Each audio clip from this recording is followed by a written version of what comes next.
हरे कृष्ण। हरे कृष्ण माताजी। हरे कृष्ण हरे माताजी। कृष्ण माताजी। हरे कृष्ಣ. ನನ್ನ ಹರೇ ಧ್ವನಿ ಕೃಷ್ಣ ಮಾತಾಜಿ. ಹರೇ ಕೃಷ್ಣ ಮಾತಾಜಿ. ನನ್ನ ಧ್ವನಿ ಕೇಳಿಸ್ತಾ ಇದೆಯಾ? ಹಾ, ಕೇಳಿಸ್ತಾ ಇದೆ ಮಾತಾಜಿ, ಕೇಳಿಸ್ತಾ ಧನ್ಯವಾದ. ಇದೆ. ಹರೇ ಕೃಷ್ಣ. ಧನ್ಯವಾದ. ಹರೇ ಕೃಷ್ಣ. ಹರೇ ಕೃಷ್ಣ ಮಾತಾಜಿ. ಜಯ ರಾಧ ಮಾಧವ ಕುಂಜ ಬಿಹಾರಿ, ಜಯ ರಾಧ ಮಾಧವ ಕುಂಜ ವಿಹಾರಿ, ಜಯ ಗೋಪಿ ಜನ ವಲ್ಲಭ, ಜಯ ಗೋಪಿ ಜನ ವಲ್ಲಭ, ಗಿರಿವರಧಾರಿ ಗಿರಿವರಧಾರಿ, ಯಶೋದನಂದನ ವ್ರಜ ಜನರಂಜನ, ಯಶೋದನಂದನ ವ್ರಜ ಜನರಂಜನ, ಯಮುನ ತೀರಾ ವನಚಾರಿ, ಯಮುನ ತೀರಾ ವನಚಾರಿ. हरे कृष्ण कृष्ण कृष्ण हरे हरे, हरे राम राम राम हरे हरे, हरे कृष्ण कृष्ण कृष्ण हरे हरे, हरे राम राम राम हरे हरे, हरे कृष्ण कृष्ण कृष्ण हरे हरे, हरे राम राम राम हरे हरे, हरे कृष्ण कृष्ण कृष्ण हरे हरे, हरे राम राम राम हरे हरे.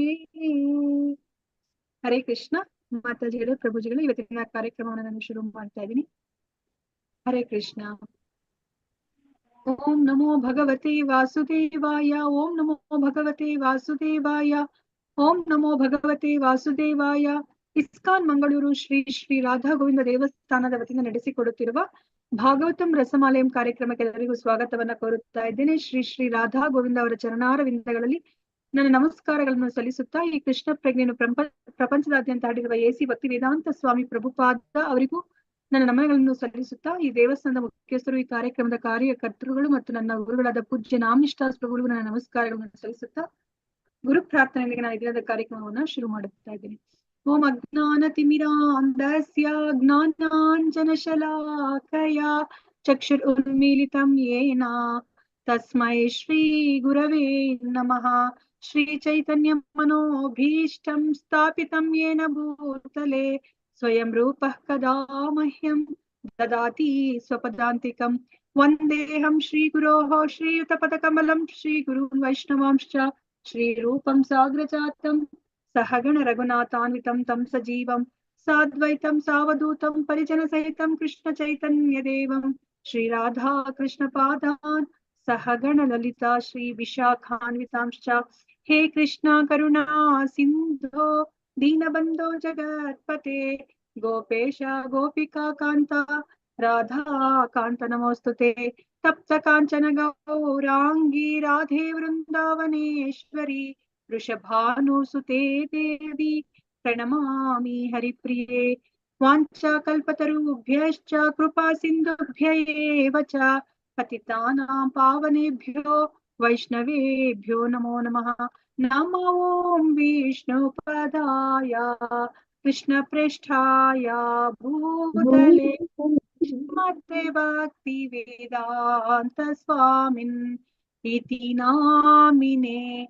ನಮಸ್ತೆ ಸರಸ್ವತಿ ದೇವೆ ಗೌರವಾಣಿ ಪ್ರಚಾರಿಣಿ ನಿರ್ವಿಶೇಷ ಶೂನ್ಯವಾದಿ ಪಾಶ್ಚಾತ್ಯ ದೇಶತಾರಿಣೆ जय श्री कृष्ण चैतन्य प्रभु नित्यानंदा श्री अद्वैता गदाधरा श्रीवासादि गौर भक्त वृंदा हरे कृष्णा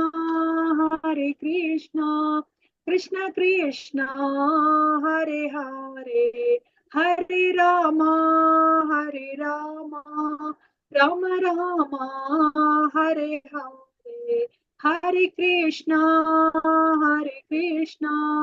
कृष्ण कृष्ण हरे हरे हरे राम राम राम हरे हरे हरे कृष्णा कृष्ण कृष्ण हरे हरे हरे राम राम राम हरे हरे नारायणं नमस्कृत्य नरं चैव नरोत्तमं देवीं सरस्वतीं व्यासं ततो जयम् उदीरयेत् नष्टप्रायेषु अभद्रेषु नित्यं भागवत सेवया भगवती उत्तमश्लोके भक्तिर्भवति नैष्टिकी कृष्णाय वासुदेवाय देवकी नन्दनाय च नन्दगोपकुमाराय गोविन्दाय नमो नमः नमः पंकजनाभाय नमः पंकजमालिने नमः पंकजनेत्राय नमस्ते पंकजांग्रये हरे कृष्ण ಮಾತಾಜಿಗೆ ಪ್ರಭುಜಿಗೆ ನಾವು ಶ್ರೀಮದ್ ಭಾಗವತಂನ ಮೊದಲನೇ ಸ್ಕಂದನ ತಿಳ್ಕೊತಾ ಇದ್ದೀವಿ. ಮೊದಲನೇ ಸ್ಕಂದದ ಹೆಸರು ಸೃಷ್ಟಿ. ಸೊ ನಾವ್ ಇಲ್ಲಿ ತನಕ 14 ಅಧ್ಯಾಯಗಳನ್ನ ನಾವು ತಿಳ್ಕೊಂಡಿದೀವಿ. ಸೊ ಈಗ 15ನೇ ಅಧ್ಯಾಯವನ್ನ ನಾವು ತಿಳ್ಕೊತಾ ಇದೀವಿ. 15ನೇ ಅಧ್ಯಾಯದ ಹೆಸರನ್ನ ಯಾರಾದ್ರೂ ಹೇಳ್ತೀರಾ?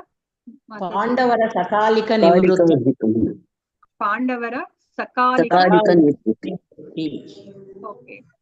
ಸೊ ನಾವು ಈ ಅಧ್ಯಾಯದ ಹೆಸರನ್ನ ನಾವು ಸರಿಯಾಗಿ ಅರ್ಥ ಮಾಡ್ಕೊಂಡ್ವಾ? ನಾವು ನೆನ್ನೆ ದಿನ ನಾವು ಚರ್ಚೆ ಮಾಡಿದ್ವಿ ಅಲ್ವಾ? ಪಾಂಡವರ ಸಕಾಲಿಕ ನಿವೃತ್ತಿ. ಇನ್ನ ಅದರದ್ದು ಇವಾಗ ಕಂಟಿನ್ಯೂಯೇಷನ್ ಆಗತ್ತೆ ಇನ್ನ ಉಳಿದಿರುವಂತಹ ಶ್ಲೋಕಗಳಲ್ಲಿ. ಇಲ್ಲಿ ತನಕ ನಾವ್ ಏನಂತ ಅರ್ಥ ಮಾಡ್ಕೊಂಡ್ವಿ? ಪಾಂಡವರ ಸಕಾಲಿಕ. ನೋಡಿ ಎಷ್ಟು ಚೆನ್ನಾಗಿರೋ ಹೆಸರನ್ನ ಪ್ರಭುಪಾದರು ಕೊಟ್ಟಿದ್ದಾರೆ ಈ ಅಧ್ಯಾಯಕ್ಕೆ ಅಲ್ವಾ? ಸಕಾಲಿಕ ನಿವೃತ್ತಿ ಅಂದ್ರೆ ಏನಂತ ನಾವ್ ಅರ್ಥ ಮಾಡ್ಕೊಂಡ್ವಿ?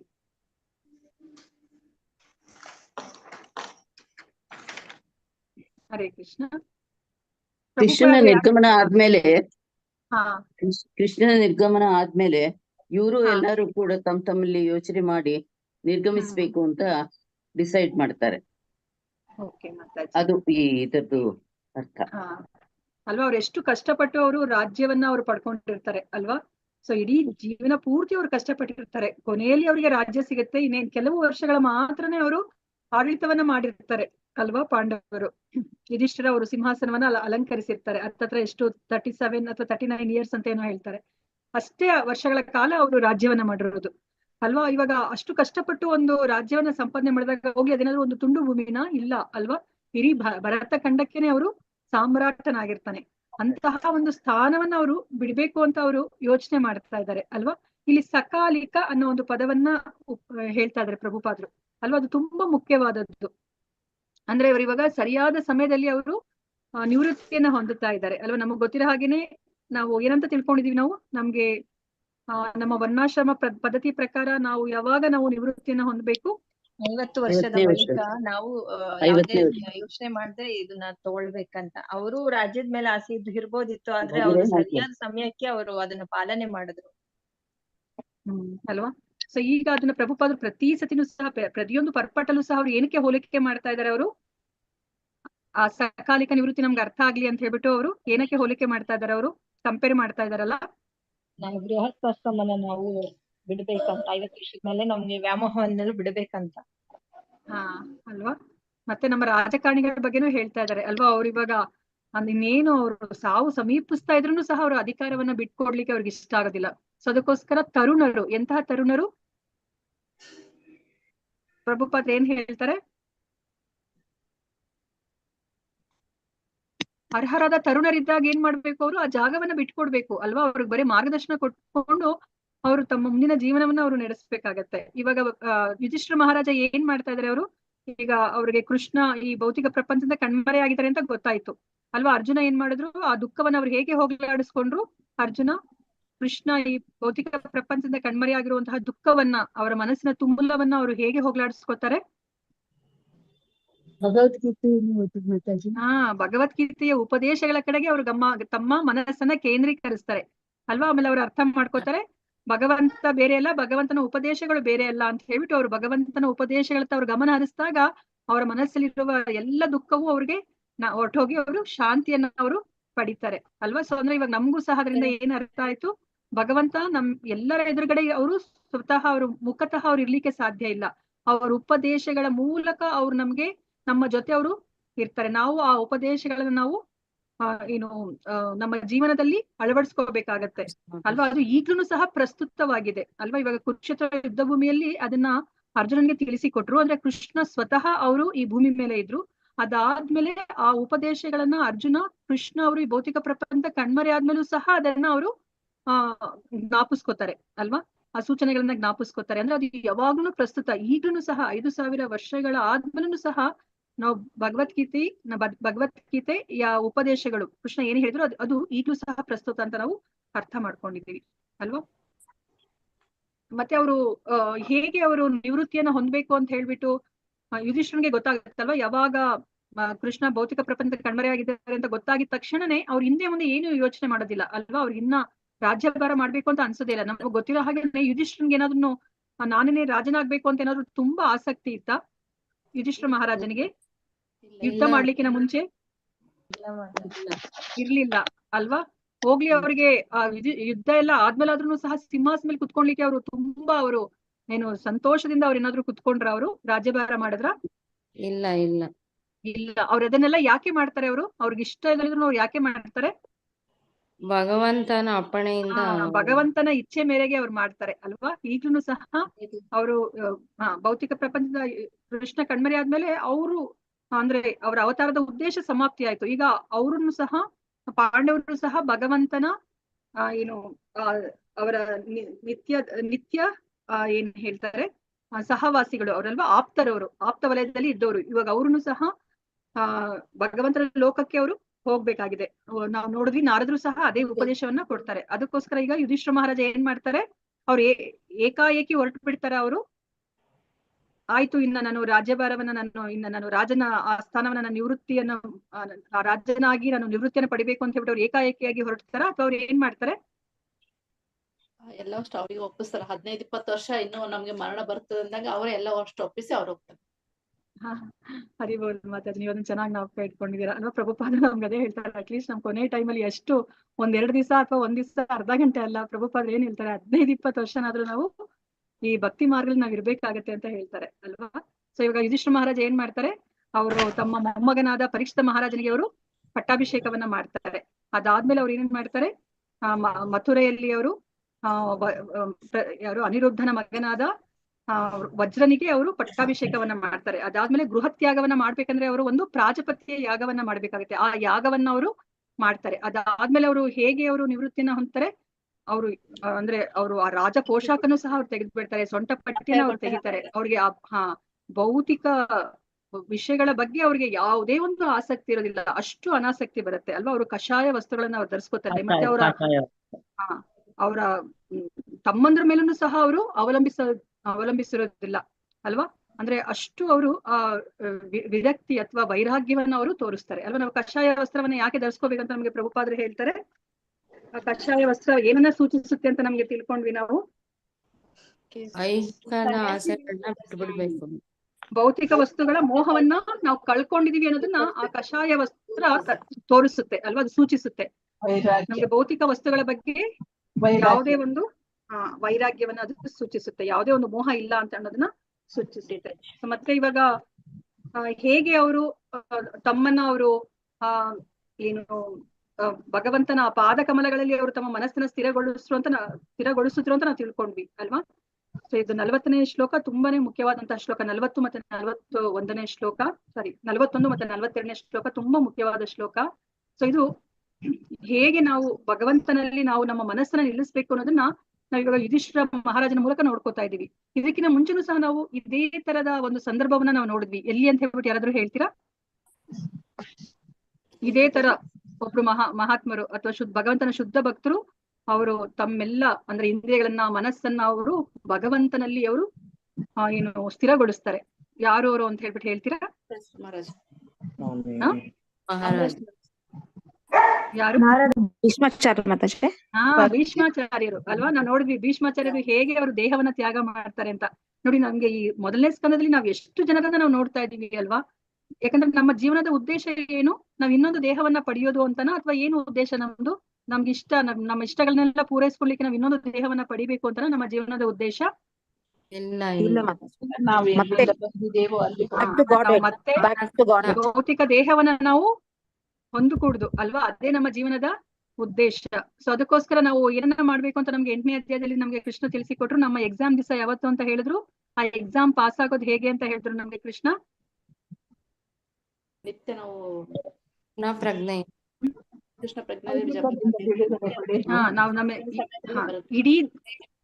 ಇಡೀ ಜೀವನವನ್ನ ನಾವು ಕೃಷ್ಣ ಪ್ರಜ್ಞೆಯಲ್ಲಿ ನಾವು ಕಳಿಬೇಕಾಗತ್ತೆ. ಅವಾಗಷ್ಟೇ ನಾವು ಎಕ್ಸಾಮ್ ದಿವಸ ನಾವು ಪಾಸ್ ಆಗ್ಲಿಕ್ಕೆ ಸಾಧ್ಯ ಆಗುತ್ತೆ. ಯಾಕೆ ಅಂತಂದ್ರೆ ಭಗವಂತ ಏನನ್ನ ಇಟ್ಟಿದ್ದಾರೆ, ಅವರು ಒಂದು ಟ್ರಿಕ್ ಅನ್ನ ಇಟ್ಟಿದ್ದಾರೆ ಅಲ್ವಾ? ಏನದು? ಎಕ್ಸಾಮ್ ದಿವಸ ನಾವು ಏನ್ ಮಾಡ್ಬೇಕು ಅಂತ ಹೇಳಿದ್ದಾರೆ? ಸಾಯು ಸಮಯದಲ್ಲಿ ನಾವ್ ಏನ್ ಮಾಡ್ಬೇಕು? ಭಗವಂತನ ನಾಮಸ್ಮರಣೆ ಮಾಡ್ಬೇಕು ಅಲ್ವಾ? ಅದು ನಮ್ಮ ನೆನಪಿಗೆ ಬರಬೇಕು. ಅವಾಗಷ್ಟೇ ನಾವು ಯಾವ ಭಾವದಲ್ಲಿ ನಾವು ದೇಹವನ್ನ ಬಿಡ್ತೀವೋ ಅದೇ ತರದ ದೇಹವನ್ನ ನಾವು ಮುಂದಿನ ಜನ್ಮದಲ್ಲಿ ನಾವು ಪಡಿತೀವಿ ಅಲ್ವಾ? ಇವಾಗ ಏನಾದ್ರು ನಾವು ನೋಡಿದ್ವಿ ಭರತ ಮಹಾರಾಜಂದು ಎಕ್ಸಾಂಪಲ್, ನಾವ್ ಯಾವಾಗ್ಲೂ ಅದನ್ನ ತಿಳ್ಕೊತಾ ಇರ್ತೀವಿ ಅಲ್ವಾ? ಅದು ನಮ್ಗೆ ಸರಿಯಾಗಿ ಅರ್ಥ ಮಾಡಿಸುತ್ತೆ. ಅವರು ಇಡೀ ಜೀವನದ ಪೂರ್ತಿ ಅವರು ಕೃಷ್ಣ ಪ್ರಜ್ಞೆಯಲ್ಲಿ ಇದ್ರೂ ಸಹ ಕೊನೆಗೆ ಅವರು ಆ ಜಿಂಕೆ ಮೇಲೆ ಮೋಹಗೊಂಡಿದ್ದಕ್ಕೆ, ಅವರು ಜಿಂಕೆಯನ್ನೇ ಜ್ಞಾಪಿಸ್ಕೊತಾ ಅವರು ದೇಹವನ್ನ ಬಿಟ್ಟಿದ್ದಕ್ಕೆ ಕೊನೆಗೆ ಏನಾಯ್ತು? ಅವ್ರಿಗೆ ಮುಂದಿನ ಜನ್ಮದಲ್ಲಿ ಯಾವ ತರದ ದೇಹ ಸಿಗುತ್ತೆ? ಜಿಂಕೆಯ ದೇಹವನ್ನೇ ಅವರು ಪಡಿತಾರೆ ಅಲ್ವಾ? ಅದಕ್ಕೋಸ್ಕರ ಇವಾಗ ಯುಧಿಷ್ಠಿರ ಮಹಾರಾಜ ಇವಾಗ ಏನ್ ಮಾಡ್ತಾ ಇದ್ದಾರೆ? ಅವರು ತಮ್ಮೆಲ್ಲ ಇಂದ್ರಿಯಗಳನ್ನ ಭಗವಂತನ ಸೇವೆಗೆ ಎಲ್ಲ ಅವರು ಮನಸ್ಸಿನಲ್ಲಿ ಅವರು ಮನಸ್ಸಿನ ಹಿಡಿತಕ್ಕೆ ಅದನ್ನ ತಗೊಂಡ್ ಬರ್ತಾ ಇದಾರೆ ಇಂದ್ರಿಯಗಳನ್ನ. ಯಾಕಂದ್ರೆ ನಮ್ಗೆ ಇಂದ್ರಿಯಗಳಿಂದನೇ ಅಲ್ವಾ ನಮ್ಗೆ ಏನಾಗುತ್ತೆ? ಚಂಚಲ ಆಗುತ್ತೆ ಮನಸ್ಸು. ನಾವ್ ಏನೋ ಒಂದನ್ನ ನೋಡ್ತೀವಿ, ನಮ್ಗೆ ಅದು ಬೇಕು ಅನ್ಸುತ್ತೆ. ಏನೋ ಒಂದ್ರ ಬಗ್ಗೆ ವಿಷಯವನ್ನ ಕೇಳ್ತೀವಿ, ಅದು ನಾನು ಅದನ್ನ ಪಡ್ಕೋಬೇಕು, ಅದನ್ನ ನಾನು ಅನುಭವಿಸ್ಬೇಕು ಅಂತ ಇಚ್ಛೆ ಬರುತ್ತೆ. ಅದಕ್ಕೆ ಅವ್ರೇನ್ ಮಾಡ್ತಾ ಇದಾರೆ? ಈಗ ಎಲ್ಲ ಇಂದ್ರಿಯಗಳನ್ನ ಅವರು ಮನಸ್ಸಿನಿಂದ ಅವರು ನಿಗ್ರಹಿಸ್ತಾ ಇದ್ದಾರೆ. ಮನಸ್ಸಿನ ಕಡೆ ಅವರು ಸೆಳ್ಕೋತಾ ಇದ್ದಾರೆ. ಸೆಳ್ಕೊಂಡವರು ತಮ್ಮ ಮನಸ್ಸನ್ನ ಈಗ ಭಗವಂತನ ಆ ಪಾದ ಕಮಲಗಳಲ್ಲಿ ಸ್ಥಿರಗೊಳಿಸ್ತಾ ಇದ್ದಾರೆ. ಸೊ ಇವಾಗ ಮನಸ್ಸು ಭಗವಂತನ ಪಾದ ಕಮಲಗಳಲ್ಲಿ ಸ್ಥಿರಗೊಳಿಸಿದಾಗ ಏನಾಗುತ್ತೆ? ಈಗ ಮನಸ್ಸಿನಲ್ಲಿ ಯಾವ ಭಾವ ಇದೆ? ಯುಧಿಷ್ಠಿರನ ಮನಸ್ಸಿನಲ್ಲಿ ಯಾವ ಭಾವ ಇದೆ? ಭಗವಂತನ ನಾಮಸ್ಮರಣೆನೇ ಇದೆ. ಸೊ ಅವಾಗ ಏನಾಗುತ್ತೆ? ಅವ್ರು ಅದೇ ಭಾವದಲ್ಲಿ ಇವಾಗ ಭಾವನೆಯಲ್ಲಿ ಅವರು ದೇಹವನ್ನ ಬಿಟ್ಟಾಗ ಏನಾಗುತ್ತೆ? ಅವರು ಮತ್ತೆ ಈ ಭೌತಿಕ ಶರೀರವನ್ನ ಹೊಂದೋದಿಲ್ಲ. ಅವರು ಭಗವಂತನ ಬಳಿಗೆ ಅವರು ಹೋಗ್ತಾರೆ ಅಲ್ವಾ? ಅದನ್ನ ನಾವು ಈ ಹಿಂದಿನ ಶ್ಲೋಕದಲ್ಲಿ ನಾವು ತಿಳ್ಕೊಂಡಿದ್ದು. ಅದರ ಮುಂದುವರೆದ ಭಾಗ ಈ 42ನೇ ಶ್ಲೋಕ. ಇದರಲ್ಲಿ ನಮ್ಗೆ ಏನನ್ನ ಹೇಳ್ತಾರೆ ಅಂತ ಹೇಳ್ಬಿಟ್ಟು ನೋಡೋಣಂತೆ. ತ್ರಿತ್ವೇ ಹುತ್ವಾಚ ಪಂಚತ್ವಂ ತಚ್ಚೈಕತ್ವೇ ಅಜು ಹೋನ್ಮುನಿಃ ಸರ್ವಮಾತ್ಮನ್ಯಜುಹವೀದ್ ಬ್ರಹ್ಮಣ್ಯಾತ್ಮಾನಮವ್ಯಯೇ. ಅನುವಾದ: ಹೀಗೆ ಪಂಚಭೂತಗಳಿಂದಾದ ಸ್ಥೂಲ ದೇಹವನ್ನು ತ್ರಿಗುಣಗಳಲ್ಲಿ ಲೀನಗೊಳಿಸಿ ಅವುಗಳನ್ನ ಮಹತ್ತತ್ವದಲ್ಲಿ ಸೇರಿಸಿದನು. ಅನಂತರ ಮಹತ್ತತ್ವವನ್ನು ಸಕಲ ಸಂದರ್ಭಗಳಲ್ಲಿ ಅವ್ಯಯವಾದ ಆತ್ಮದಲ್ಲಿ ಅಥವಾ ಬ್ರಹ್ಮದಲ್ಲಿ ಲೀನಗೊಳಿಸಿದನು. ಸೊ ಇದ್ರ ಹಿಂದಿನ ಶ್ಲೋಕದ ಅರ್ಥವನ್ನು ನೋಡೋಣಂತೆ. ಸೊ ಹಿಂದಿನ ಶ್ಲೋಕದಲ್ಲಿ ಏನು ಹೇಳ್ತಾರೆ?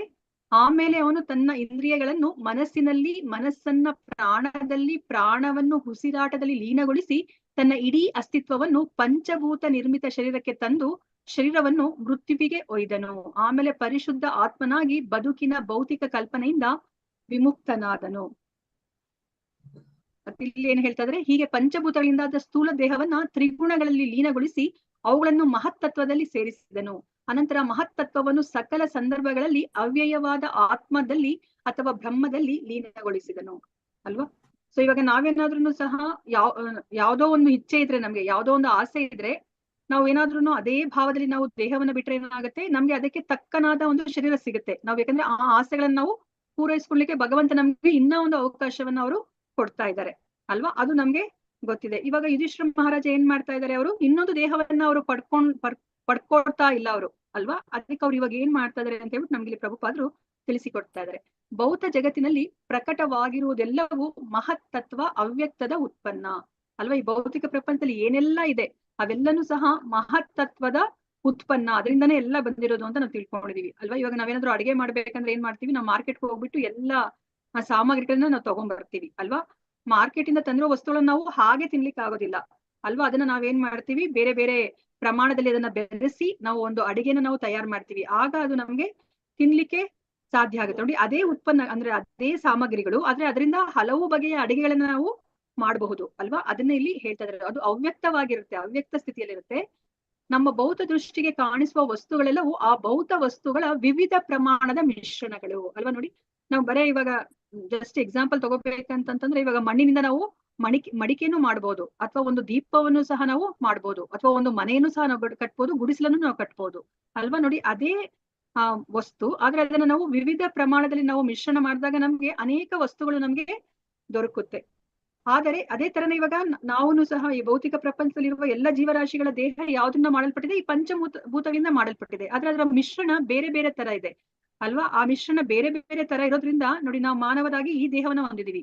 ಅದೇ ಈಗ ನೀರಿನಲ್ಲಿ ವಾಸ ಮಾಡೋ ಜಲಚರಗಳು, ಅದರ ದೇಹವೂ ಸಹ ಈ 5ರಿಂದನೇ ಆಗಿದೆ, ಆದ್ರೆ ಅದರ ಮಿಶ್ರಣ ಬೇರೆ ತರ ಇದೆ. ಅದೇ ದೇವತೆಗಳ ಶರೀರವೂ ಸಹ ಇದೇ 5 ವಸ್ತುಗಳಿಂದ ಆಗಿದೆ, ಆದ್ರೆ ಅದರ ಮಿಶ್ರಣ ಬೇರೆ ತರ ಇದೆ. ಅದಕ್ಕೋಸ್ಕರ ಅವ್ರೇನು ಹೆಚ್ಚು ಹೆಚ್ಚು ಸುಖವನ್ನು ಅವರು ಅನುಭವಿಸ್ಲಿಕ್ಕೆ ಸಾಧ್ಯ ಆಗುತ್ತೆ. ಅವರ ದೇಹದಲ್ಲಿ ನಮ್ ತರ ಅವ್ರಿಗೆ ಏನು ರೋಗ ಲಕ್ಷಣಗಳು ಹೆಚ್ಚಾಗಿ ಅವ್ರಿಗೆ ಕಾಣಿಸ್ಕೊಳೋದಿಲ್ಲ, ಮುಪ್ಪು ಬೇಗ ಬರೋದಿಲ್ಲ ಅಲ್ಲ. ನೋಡಿ, ಅದೇ ಮಿಶ್ರಣ ಅಂದ್ರೆ ಅದೇ ವಸ್ತುಗಳು, ಆದ್ರೆ ಬೇರೆ ಬೇರೆ ಮಿಶ್ರಣದಲ್ಲಿ ಅದು ತಯಾರಿಸಲ್ಪಟ್ಟಿದೆ. ಆದರೆ ಜೀವಿಯು ಅಂತಹ ಭೌತ ಉತ್ಪನ್ನಕ್ಕಿಂತ ಬೇರೆಯಾದದ್ದು ನೋಡಿ. ಇದನ್ನು ನಾವು ಅರ್ಥ ಮಾಡ್ಕೋಬೇಕಾಗಿರೋದು ಅಲ್ವಾ. ಬ್ರಹ್ಮಭೂತ ಪ್ರಸನ್ನಾತ್ಮ, ಆ ಬ್ರಹ್ಮಭೂತ ಹಂತ ಅಂತಂದ್ರೆ ನಾವ್ ಅರ್ಥ ಮಾಡ್ಕೋಬೇಕು. ನಾವು ಈ ಜಡ ವಸ್ತುಗಳಿಂದ ಮಾಡಲ್ಪಟ್ಟಿಲ್ಲ. ಆ ಮಹತ್ತತ್ವ ಅಂತ ಏನಿದೆಯೋ ಅದರಿಂದ ನಾವ್ ಯಾವುದೇ ಒಂದು ಮಿಶ್ರಣದಿಂದ ನಾವು ಮಾಡಲ್ಪಟ್ಟಿಲ್ಲ ಅಲ್ವಾ. ಯಾಕೆಂತಂದ್ರೆ ನಾವು ಆತ್ಮ ಅಂತ ನಾವು ತಿಳ್ಕೊಂಡಿದೀವಿ, ನಾವು ಭಗವಂತನ ವಿಭಿನ್ನ ಅಂಶ ಅಂತ ನಾವು ತಿಳ್ಕೊಂಡಿದೀವಿ ಅಲ್ವಾ. ನಾವು ಈ ಜಡ ವಸ್ತು ಅಲ್ಲ, ಅದನ್ನ ನಮ್ಗೆ ಇಲ್ಲಿ ಹೇಳ್ತಾ ಇದ್ದಾರೆ. ಆದ್ರೆ ಜೀವಿಯು ಅಂತಹ ಭೌತ ಉತ್ಪನ್ನಕ್ಕಿಂತ ಬೇರೆಯಾದದ್ದು. ತಾನು ಭಗವಂತನ ನಿತ್ಯ ಸೇವಕನಾಗಿರುವ ಶಾಶ್ವತ ಸ್ವರೂಪವನ್ನು ಜೀವಿಯು ಮರೆಯುವುದರಿಂದ, ಹಾಗೂ ತಾನು ಭೌತ ಜಗತ್ತಿನ ಪ್ರಭು ಎಂಬ ಮಿಥ್ಯಾ ಕಲ್ಪನೆಯಿಂದ ಅವನು ಇಂದ್ರಿಯ ಸುಖದ ಮಿಥ್ಯಾ ಜೀವನದ ಅಸ್ತಿತ್ವದಲ್ಲಿ ಪ್ರವೇಶಿಸಲೇಬೇಕಾಗುತ್ತದೆ. ಯಾಕಂದ್ರೆ ನಾವು ಆಸೆ ಪಟ್ವಿ. ನಾವು ಆಸೆ ಪಟ್ಟಾಗ ಏನಾಗುತ್ತೆ, ನಮ್ಗೆ ಇಲ್ಲಿ ಒಂದು ಮಿಥ್ಯಾ ಪ್ರಪಂಚವನ್ನ ಭಗವಂತ ಸೃಷ್ಟಿ ಮಾಡ್ಲೇಬೇಕಾಗುತ್ತೆ. ಇವಾಗ ನಮ್ಗೆ ಎಷ್ಟು ಸತಿ ಎಕ್ಸಾಂಪಲ್ ನಾವು ತಿಳ್ಕೊಂಡಿದ್ವಲ್ಲ, ಈಗ ನಮ್ಮ ಮಗು ಹಠ ಮಾಡಿದ್ರೆ ನಾನ್ ಅಡಿಗೆ ಮಾಡ್ತೀನಿ ಅಂತಂದ್ರೆ, ಅಡಿಗೆ ಮನೇಲಿ ನಾವು ಬಿಡ್ಲಿಕ್ಕೆ ಆಗೋದಿಲ್ಲ ಮಗುವನ್ನ. ನಾವು ಅದಕ್ಕೆ ಏನ್ ಮಾಡ್ಬೇಕಾಗತ್ತೆ, ಆ ಅಡಿಗೆ ಮನೆಯಲ್ಲಿ ಇರುವಂತ ಸಾಮಾನುಗಳನ್ನ ಹೋಲುವಂತಹ ಒಂದು ಆಟ ಸಾಮಾನುಗಳನ್ನ ಮಗುವಿಗೆ ಕೊಡ್ಬೇಕಾಗತ್ತೆ. ಅದು ಮಿಥ್ಯೆ ಅಲ್ವಾ, ಅದು ನಿಜವಾದದ್ದಲ್ಲ. ಆದ್ರೆ ಮಗು ಅದಕ್ಕೇನೆ ಸಂತೋಷ ಪಟ್ಕೊಂಡಿರುತ್ತೆ. ಅದೇ ತರನೇ ನಾವು ಸಹ ಇಲ್ಲಿದೀವಿ. ಯಾಕಂದ್ರೆ ನಾವು ನಮ್ಮನ್ನ ಈ ಜಡ ವಸ್ತುಗಳಿಂದ ನಾವು ಗುರುತಿಸ್ಕೋತೀವಿ, ನಾವು ಈ ದೇಹದಿಂದ ನಮ್ಮನ್ನ ನಾವು ಗುರುತಿಸ್ಕೋತೀವಿ. ಅದಕ್ಕೋಸ್ಕರ ನಾವು ಇಂತಹ ಒಂದು ಮಿಥ್ಯಾ ಜೀವನಕ್ಕೆ ನಾವು ಪ್ರವೇಶ ಮಾಡ್ಲೇಬೇಕಾಗತ್ತೆ ಅಂತ ಹೇಳ್ತಾ ಇದ್ದಾರೆ. ಹೀಗೆ ಮನಸ್ಸು ಭೌತಿಕವಾಗಿ ಮಲಿನಗೊಳ್ಳುವುದಕ್ಕೆ ನಿರಂತರವಾಗಿ ಭೌತ ಶಕ್ತಿಗಳು ಉತ್ಪಾದನೆಯಾಗುವುದೇ ಪ್ರಧಾನ ಕಾರಣ ಅಲ್ವಾ. ಯಾಕಂದ್ರೆ ನಾವು ಇಚ್ಛೆಯನ್ನ ಪಡ್ತಾ ಇರೋದ್ರಿಂದ ನಮ್ಮ ಇಚ್ಛೆನ ಪೂರೈಸ್ಲಿಕ್ಕೆ ಭಗವಂತ ಏನ್ ಮಾಡ್ತಾರೆ, ಅವರು ನಮ್ಗೆ ದೇಹಗಳನ್ನ ಕೊಡ್ತಾನೇ ಹೋಗ್ತಾ ಇರ್ತಾರೆ ಅಲ್ವಾ. ಯಾಕಂದ್ರೆ ಅದು ಅದಕ್ಕೆ ನಮ್ಮ ಮನಸ್ಸೇನಾಗುತ್ತೆ, ಮಲಿನ ಆಗ್ತಾ ಹೋಗುತ್ತೆ. ನಾವ್ ಎಂತಹ ದೇಹವನ್ನ ಪಡ್ಕೋತೀವೋ ಆ ದೇಹದಲ್ಲಿ ನಾವು ಇವಾಗ ಆ 3 ಗುಣದಲ್ಲಿ ನಾವು ಜೀವನವನ್ನ ನಡೆಸ್ತೀವಿ. ಅದೇ ತರನೇ ನಮ್ಗೆ ಅದೆಲ್ಲವೂ ಸಹ ಮನಸ್ಸು ಆ ಕಲ್ಪನೆಗಳನ್ನ, ವಿವಿಧ ಕಲ್ಪನೆಗಳನ್ನೆಲ್ಲ ನಮ್ಮ ಮನಸ್ಸು ಇಟ್ಕೊಂಡಿರುತ್ತೆ ಅಲ್ವಾ. ನಾವು ಅದನ್ನೇ ನಾವು 15ನೇದಲ್ಲಿ ತಿಳ್ಕೊಂಡಿರೋದು. ಸೊ ನಮ್ಮ ದೇಹ ಏನಾಗುತ್ತೆ, ಅವಸಾನ ಆದಾಗ ನಮ್ಮ ಸೂಕ್ಷ್ಮ ಶರೀರ ಏನಾಗುತ್ತೆ, ಅದು ಆತ್ಮದ ಜೊತೆ ಅದು ಇನ್ನೊಂದು ದೇಹಕ್ಕೆ ಹೋಗುತ್ತೆ. ನಮ್ಮ ಆತ್ಮ ಒಂದೇ ಹೋಗೋದಿಲ್ಲ, ಅದು ಇನ್ನೊಂದು ದೇಹಕ್ಕೆ. ಅದು ತನ್ನ ಮನಸ್ಸನ್ನು ಅಂದ್ರೆ ಸೂಕ್ಷ್ಮ ಶರೀರವನ್ನು ಸಹ ತಗೊಂಡು ಹೋಗುತ್ತೆ. ಮನಸ್ಸೇನಾಗಿರುತ್ತೆ, ಅದು ಖಾಲಿ ಇರುತ್ತಾ, ಖಾಲಿ ಇರೋದಿಲ್ಲ. ಇಂದಿನ ಜನ್ಮಗಳ ಎಲ್ಲ ಕಲ್ಪನೆಗಳು ಸಹ ಆ ಮನಸ್ಸಲ್ಲಿ ಶೇಖರಿಸಿರುತ್ತೆ. ಅಂತಹ ಮನಸ್ಸನ್ನ ತಗೊಂಡು ಆ ಆತ್ಮ ಇನ್ನೊಂದು ಶರೀರಕ್ಕೆ ಹೋಗುತ್ತೆ ಅಲ್ವಾ. ಅದಕ್ಕೆ ಮನಸ್ಸು ಮಲಿನವಾಗಿರುತ್ತೆ. ಯಾಕೆಂತಂದ್ರೆ ಮಲಿನವಾಗಿರಕ್ಕೆ ಕಾರಣ ನಾವು ಅನೇಕ ಭೌತಿಕ ದೇಹಗಳನ್ನ ನಾವು ಪಡಿತಾ ಹೋಗ್ತೀವಿ. ಪಂಚಭೂತಗಳಿಂದ ಸ್ಥೂಲ ದೇಹವು ಉತ್ಪತ್ತಿಯಾಗುವುದು ಹೀಗೆಯೇ ಅಲ್ವಾ.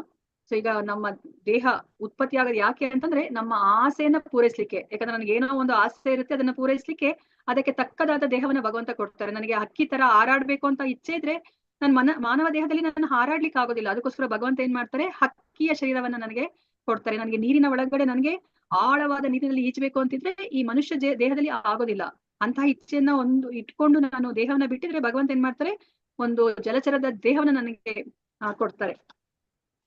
ಯುಧಿಷ್ಠಿರನು ಪ್ರಕ್ರಿಯೆಯನ್ನ ಈಗ ಹಿಮ್ಮುಖಗೊಳಿಸಿದನು. ನೋಡಿ ಎಷ್ಟು ಚೆನ್ನಾಗಿ ಹೇಳ್ತಾ ಇದಾರೆ ಪ್ರಭುಪಾದರು. ಈಗ ಏನ್ ಮಾಡ್ತಾ ಇದಾರೆ ಯುಧಿಷ್ಠಿರ ಮಹಾರಾಜ, ಅವರು ಈ ಪ್ರಕ್ರಿಯೆ ಏನಿದೆ, ನಾವು ಇನ್ನೊಂದು ದೇಹವನ್ನ ಪಡ್ಕೊಳ್ಳುವಂತಹ ಒಂದು ಪ್ರಕ್ರಿಯೆ ಏನಿದೆ ಅದನ್ನ ಇವಾಗ ಹಿಮ್ಮುಖಗೊಳಿಸಿದ್ದಾರೆ. ಯಾಕಂದ್ರೆ ಅವ್ರಿಗೆ ಇವಾಗ ಪಡೆಯೋ ಇಚ್ಛೆ ಇಲ್ಲ ಅಲ್ವಾ. ಅವರು ನೇರವಾಗಿ ಭಗವಂತನೆಡೆಗೆ ಹೋಗ್ಬೇಕಾಗತ್ತೆ. ಅದಕ್ಕೋಸ್ಕರ ಅವರು ಈ ಪ್ರಕ್ರಿಯೆಯನ್ನ ಅವರು ಹಿಮ್ಮುಖಗೊಳಿಸ್ತಾ ಇದ್ದಾರೆ. ದೇಹದ ಪಂಚಭೂತಗಳನ್ನ ಪ್ರಕೃತಿಯ ತ್ರಿಗುಣಗಳಲ್ಲಿ ಲೀನಗೊಳಿಸಿದನು. ಒಳ್ಳೆ ಅಂದ್ರೆ ಇದನ್ನ ಅರ್ಥ ಮಾಡ್ಕೊಳ್ಲಿಕ್ಕೆ ಕಷ್ಟ ಆಗತ್ತೆ. ಇವಾಗ ಪಂಚಭೂತಗಳನ್ನ ಏನ್ ಮಾಡ್ತಾ ಇದ್ದಾರೆ, ಅವರು ಪ್ರಕೃತಿಯ ತ್ರಿಗುಣಗಳಲ್ಲಿ ಲೀನಗೊಳಿಸಿದನು ಅಲ್ವಾ. ಅಂದ್ರೆ ನಾವು ಇವಾಗ ಸತ್ವಗುಣ, ರಜೋಗುಣ, ತಮೋಗುಣ ಈ 3 ಗುಣಗಳನ್ನ ಮೀರಿ ನಾವು ಶುದ್ಧ ಸತ್ವಗುಣಕ್ಕೆ ನಾವು ಬರ್ಬೇಕು ಅಂತ ನಾವು ತಿಳ್ಕೊಂಡಿದೀವಿ ಅಲ್ವಾ. ಶುದ್ಧ ಸತ್ವಗುಣಕ್ಕೆ ಬಂದಾಗ ಏನಾಗತ್ತೆ, ನಾವು ಮತ್ತೆ ಈ ಶರೀರವನ್ನ ನಾವು ಪಡೆಯೋದಿಲ್ಲ. ಒಳ್ಳೆಯ, ಕೆಟ್ಟ ಅಥವಾ ಮಧ್ಯಸ್ಥವಾದ ಎಂಬ ದೇಹದ ಗುಣ ವ್ಯತ್ಯಾಸವು ಅಳಿಸಿ ಹೋಯಿತು ಅಲ್ವಾ. ಸೊ ಇವಾಗ ಒಳ್ಳೇದು ಅಂತಂದ್ರೆ ಸತ್ವಗುಣ, ಕೆಟ್ಟದು ಅಂದ್ರೆ ತಮೋಗುಣ, ಮಧ್ಯಸ್ಥವಾದದ್ದು ಅಂದ್ರೆ ರಜೋಗುಣ. ಈ 3 ಭೇದಗಳೇನಿದೆ ಅದು ಅಳಿಸಿ ಹೋಗುತ್ತೆ. ನಾವು ಯಾವಾಗ ಶುದ್ಧ ಸತ್ವಗುಣಕ್ಕೆ ಬರ್ತೀವೋ ನಾವು ಇವಾಗ 3 ಗುಣಗಳಿಂದ ನಾವು ಬಿಡುಗಡೆ ಹೊಂದುತ್ತೀವಿ. ಹಾಗೂ ಗುಣಾತ್ಮಕ ಅಭಿವ್ಯಕ್ತಿಗಳು ಭೌತ ಶಕ್ತಿಯಲ್ಲಿ ಲೀನಗೊಂಡವು ಅಲ್ವಾ. ಈ 3 ಗುಣಗಳು, ಗುಣಗಳು ಈ ಭೌತ ಶಕ್ತಿ ಏನಿದೆ, ಈ ಪಂಚಮಹಾಭೂತಗಳು ಅದರಲ್ಲಿ ಅದು ಲೀನ ಆಗೋಗುತ್ತೆ. ಅಂದ್ರೆ ಇಲ್ಲಿ ಯಾವುದೇ ಒಂದು ಭೇದ ಭಾವ ಇಲ್ಲ. ಅಂದ್ರೆ ಈ ಜಡವಸ್ತು ಮತ್ತೆ ಈ 3 ಗುಣಗಳಲ್ಲಿ ಯಾವುದೇ ಒಂದು ಭೇದ ಭಾವ ಇರೋದಿಲ್ಲ. ಯಾಕಂದ್ರೆ ಇವಾಗ ಯುಧಿಷ್ಠಿರ ಮಹಾರಾಜ ಆ ಶುದ್ಧ ಸತ್ವಗುಣದಲ್ಲಿ ಇದ್ದಾರೆ. ಆ ಗುಣಾತ್ಮಕ ಅಭಿವ್ಯಕ್ತಿಗಳಾದರೂ ಪರಿಶುದ್ಧನಾದ ಜೀವಿಯ ಮಿಥ್ಯಾ ಕಲ್ಪನೆಯಿಂದ ಮೂಡಿದ್ದು ಅಲ್ವಾ. ಯಾಕಂದ್ರೆ ನಾವು ಮಿಥ್ಯಾ ಕಲ್ಪನೆಯಿಂದ ಇದ್ದಿದ್ದಕ್ಕೆ ನಮ್ಗೆ ನಾವು ಈ 3 ಗುಣಗಳಿಂದ ಬಂಧಿತರಾದ್ವಿ. ಇವಾಗ ಯಾವಾಗ ನಾವು ಆ ಮಿಥ್ಯಾ ಕಲ್ಪನೆಯಿಂದ ಹೊರಗಡೆ ಬಂದ್ವಿ, ನಾನು ಈ ದೇಹ ಅಲ್ಲ, ನಾನು ಆತ್ಮ, ಭಗವಂತನ ವಿಭಿನ್ನ ಅಂಶ ಅಂತ ಯಾವಾಗ ಗೊತ್ತಾಯ್ತೋ ಆಗ ಏನಾಗತ್ತೆ, ಈ 3 ಗುಣಗಳಿಂದ ನಾವು ಹೊರಗಡೆ ಬರ್ತೀವಿ.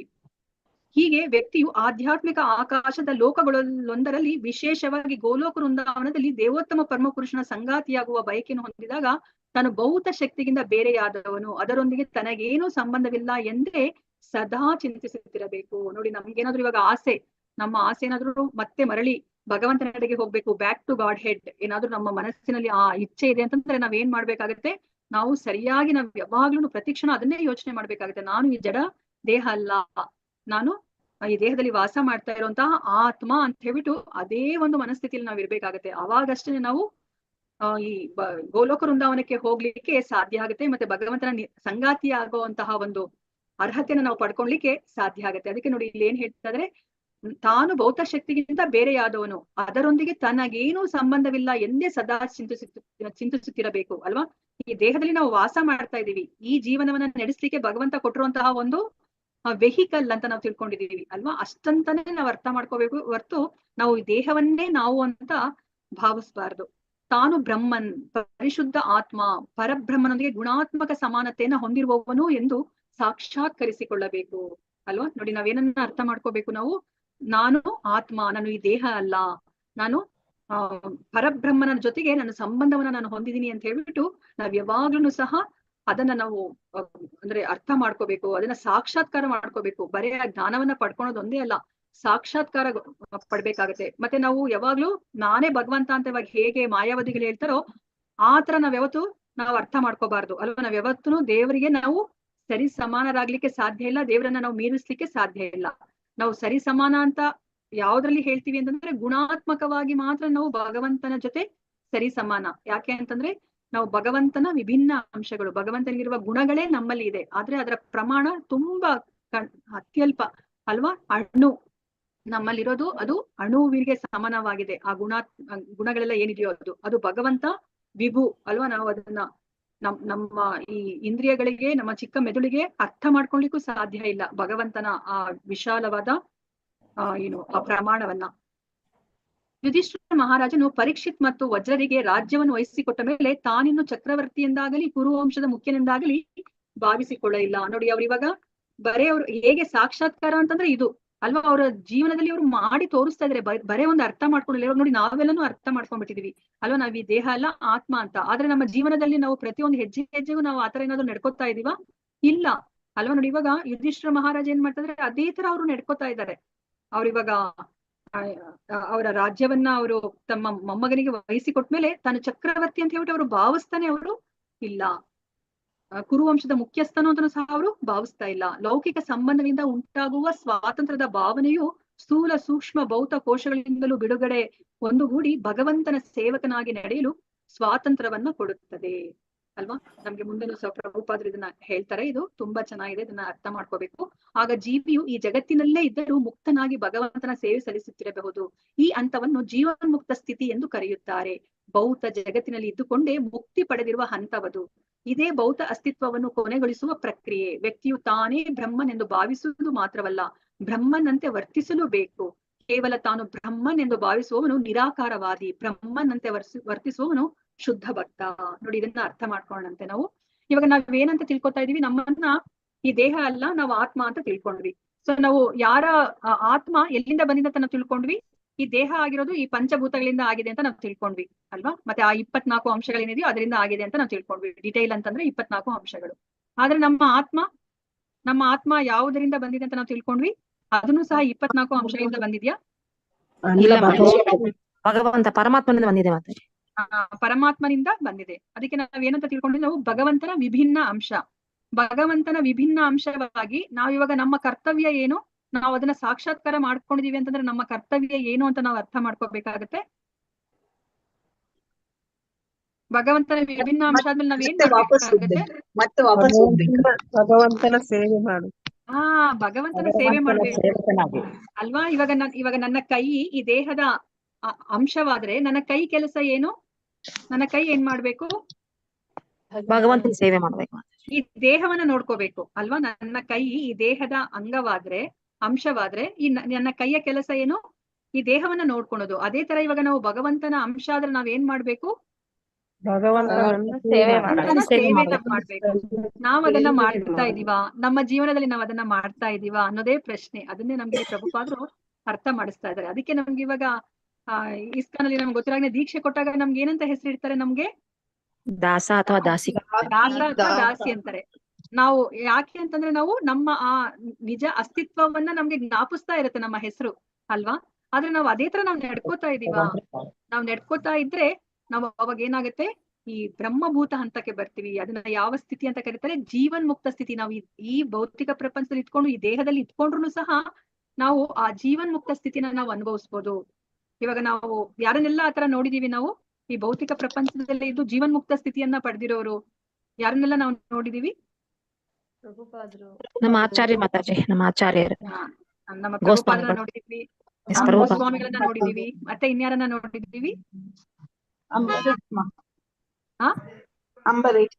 ಅಂಬರೀಷ ಮಹಾರಾಜನ ನೋಡಿದೀವಿ. ಮತ್ತೆ ನಮ್ಮ ಪರೀಕ್ಷಿತ ಮಹಾರಾಜರಿಗೆ ಯಾರು ಅವ್ರಿಗೆ 7 ದಿನದಲ್ಲಿ ಅವರು ಸುಖಮುನಿಗಳು ಅಲ್ವಾ. ಅವ್ರು ಯಾವ ತರ ಕಾಣಿಸ್ತಾ ಇದ್ರು?